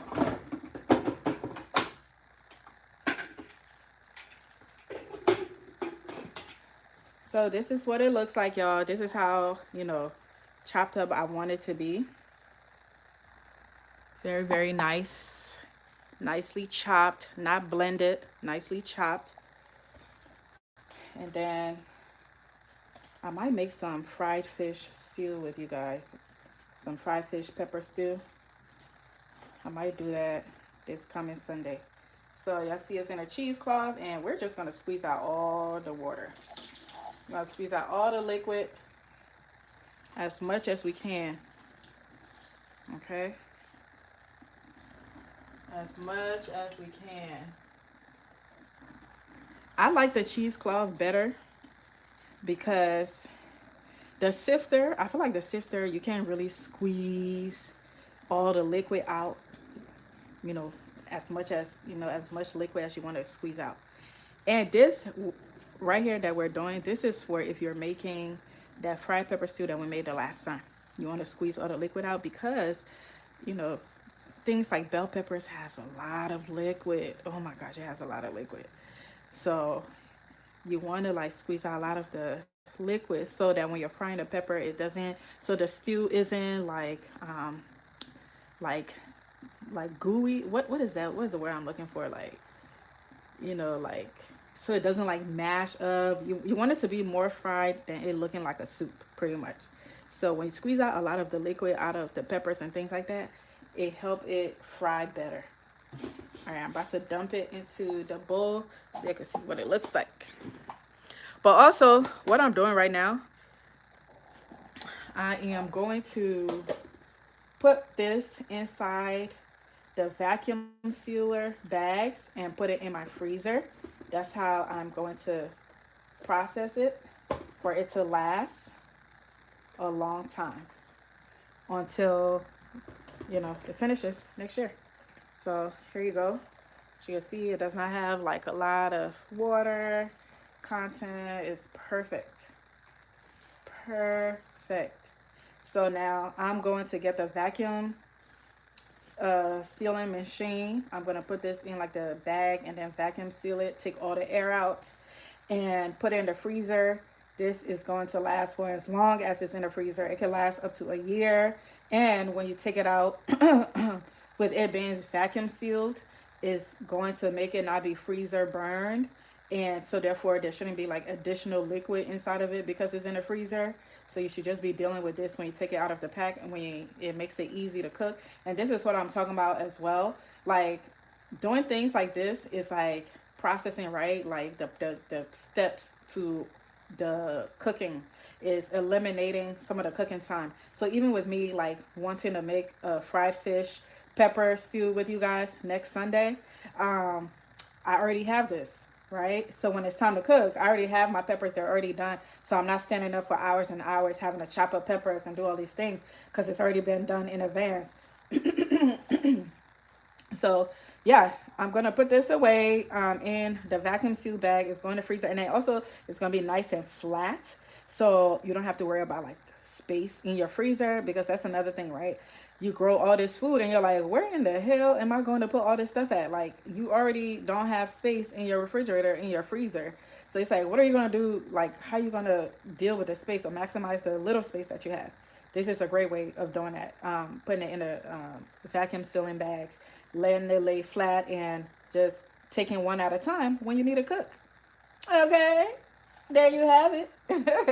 And I have a ton more peppers. And when I say a ton, millions. I have millions and millions of peppers left. So I will do a video where I show you guys like my whole process, my whole prepping for like the following year of all the foods that I grow in my garden. A I will do a video just showing you guys exactly like what I do to let my peppers last, or just my food last for like up to a year, or because I am growing food for up to a year, so to last, me for up to a year at least. And I process it in different ways for it to be able to last. So I will do a video showing you guys exactly how I do it. Sometimes I will come on live, like I really am gonna come on live showing you guys how I take the seeds out of my peppers and stuff like that, just so y'all can see the process that I'm going through with saving these seeds for you guys. It is a lot. Okay? So, but you guys want the seeds, so I'm gonna give it to y'all. Oh my gosh. Alrighty, y'all. For this. Ooh, really? What is that? What is a tomato? What is it called? Tomato passator or passator? I've never heard of that. Okay, so somebody said akumu, Ghanaian food, and then, because I'm trying to mentally remember, I'm gonna just have to watch this back. So the akumu is the Ghanaian dish that somebody wants me to make, and then tomato passator is it like a cheesecloth type of thing that you use to take all the liquid out? I'm gonna keep that in mind. No, it's not stew. It looked like it, right? It looked like it. It's not. It's just like the peppers, the different peppers. So the peppers that I just that I have in there was bell peppers, jalapeno. I have some luchauer, paprika. Excuse me. Some Hungarian paprika. Some like different peppers and things like that. They're like just different peppers that I'm chopping and I'm processing to keep for in the future when I need to cook. I'm just gonna grab it out the freezer and cook it. Just like my tomatoes, I roast the tomatoes. I roast it for about 1 to 2 hours on 350, and then actually like about 2 hours, because and then I do it on 350 so it doesn't burn but get a nice roast. And I roast it with onions and like garlic and things like that. And then I blend it because it decreases the water quantity in the tomatoes. And then I blend it into like a nice paste, like very smooth. Put it in like a jar, and then I put it in the freezer to be able to cook with. So I use a lot of like peppers and tomato as base for all of the food that I cook. As you guys see, we just cooked the cassava leaf. Y'all saw the base that we made for the cassava leaf. I use that a lot. So then it's just easy for me to grab it from the freezer, and like that prepping time is over. And you can do that with your onions and all kind of like all of your things. You just prep it that way, so like it just makes life a little easier. Especially when you're cooking African food, it takes a long time. So doing stuff like that really saves you a lot of time on the day you have to cook, and then you're not standing up, but like you just work an 8 hour shift, you know. But all right, y'all. I'm gonna have to let y'all go. Uzo, akamu is a Nigerian staple. Your husband knows what it is. Babe, do you know what akamu is or akumu? Are you in the living room? My husband is Yoruba. He's actually if you're Igbo or Yoruba. Because I don't think he knows what it is. I've never heard that before. Are you Igbo? Uzo. Is Uzo a Igbo name? Okay.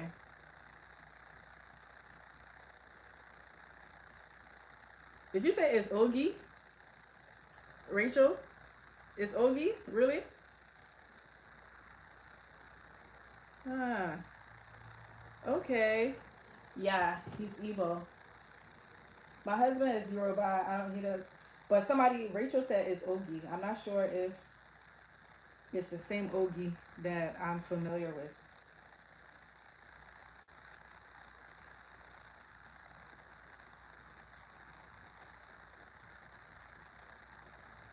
Hey Don. Don, I haven't seen you here in a while. How you doing? I need to look up Lena, you got me very interested. I'm about to look up what that is. So I'm about to look up both of those things. I'm about to look up both of those things, but all right, y'all. I've kept y'all on here for way longer than need be. I wish I had somebody keeping the timestamps for all the things that we were doing, so I could put a timestamp on this video. In Yoruba is Ogi. Okay, babe. Uzo said in Yoruba is Ogi. So if it's the same Ogi that I know is made with corn, right? It's like corn. I keep missing your live. I know, and I'm about to get off too. I'm about to get off. No worries. And then also, if you guys want to know when I'm going live, I always post it on the post tab on YouTube. So if you guys have your notifications on, I'm thinking YouTube should see a notification. And the reason why I say I'm thinking is because my husband has his notification on just so we can see how YouTube notifies like my subscribers of when I'm doing things. And I would like drop a video today and it would notify him tomorrow. Like tomorrow he'll get a notification that shows that I just dropped a video, which is extremely weird because it's like I dropped it today. So I don't know. It's like I'm a small channel. Maybe it's because I'm a small channel. I don't know what's going on, but you know, YouTube be on their own things. Fermented corn. Yep, that's what I'm familiar with. Okay, so it's ogi. You want me to make ogi? My husband's gonna have to make that one for you. And in Liberia, we definitely eat ogi, the fermented corn. And we do make it like the way the Yorubas make it, like the way my husband make it. We make it like that. It's like you eat it for breakfast. It's not my favorite. It tastes good, but it's not my favorite. It's a very like comfort food, you know. Like I like it. I do like it, but then like I'm not somebody that likes sour stuff, and it kind of tastes a little sour to me, and I cannot stand sour things. Like even though I like my lemon, but I like lemon in my tea, and I like it to clean my food. So I'm not like a big person and stuff like that. I use it, to clean, and then I use it like in my tea, and lemon tea is not my favorite either. But yeah, just I'm very like iffy with like sour tasting stuff. It makes my mouth do like. But yeah, I'm familiar with OG. My husband makes it all the time, especially when his moms come over. When his mom comes over, it is made of. Okay, I already read that. Guess what? I'm Yoruba as well. Okay, Rachel, my Yoruba queen. Rachel, what's my Yoruba name? What's my Yoruba name? Or do I have to cook? Do I have to cook something for you to give me a Yoruba name first? I feel like I made egusi on here, and I made it with bitter leaf. I think I went live before I made egusi. I love egusi. Egusi is probably one of my favorite. Yeah, it's my favorite. I love egusi. Okay, my Yoruba queen. All right, y'all. I already see people dropping off. They're like, "Girl, okay, we had enough." But I appreciate you guys for being on here with me this long. I'm gonna let y'all go. Let me feed my kids and let me go eat. And then I have to get back out here and finish chopping up my peppers and processing it for the freezer. Whew. A gardener and a mother job never ends. Oh man. Alright, you guys. I love you guys so much. I think I've read all of your comments. We're good. I love you guys so much. Remember, you're exactly where you're meant to be in this moment. Happy cooking, happy eating, happy Sunday, and happy new week. Love you guys. Bye, y'all. Have a wonderful week, y'all. Blessed week. All right, so we're good. We're good. Let me show you guys one last time what the cassava leaf is looking like before we go. And thank you guys so much for liking the video. Oh my gosh, are we at 98? Can we get 2 more likes so we could get to 100? That would be so cool. Can we get 2 more likes? If you haven't liked the video, can you like the video, please? So we could get to 100, because that was the goal. Thank you guys so much for being on here. How cool is that? I didn't even realize that we were at that many likes. Yay, we just need one more person. Go ahead, like the video. It's free. But yes, y'all. I think, Rachel, that's what you're asking me. Am I doing stew, right? Because I was draining the peppers. My Yoruba name is Iyabo. What does Iyabo mean? I've seen this lady. She's an actress, and her name is Iyabo. Her daughter that just got married. It was like a huge wedding during the summer. Prissy and Juma Jukes. Her mom name is Iyabo, right? I think her mom name is Iyabo.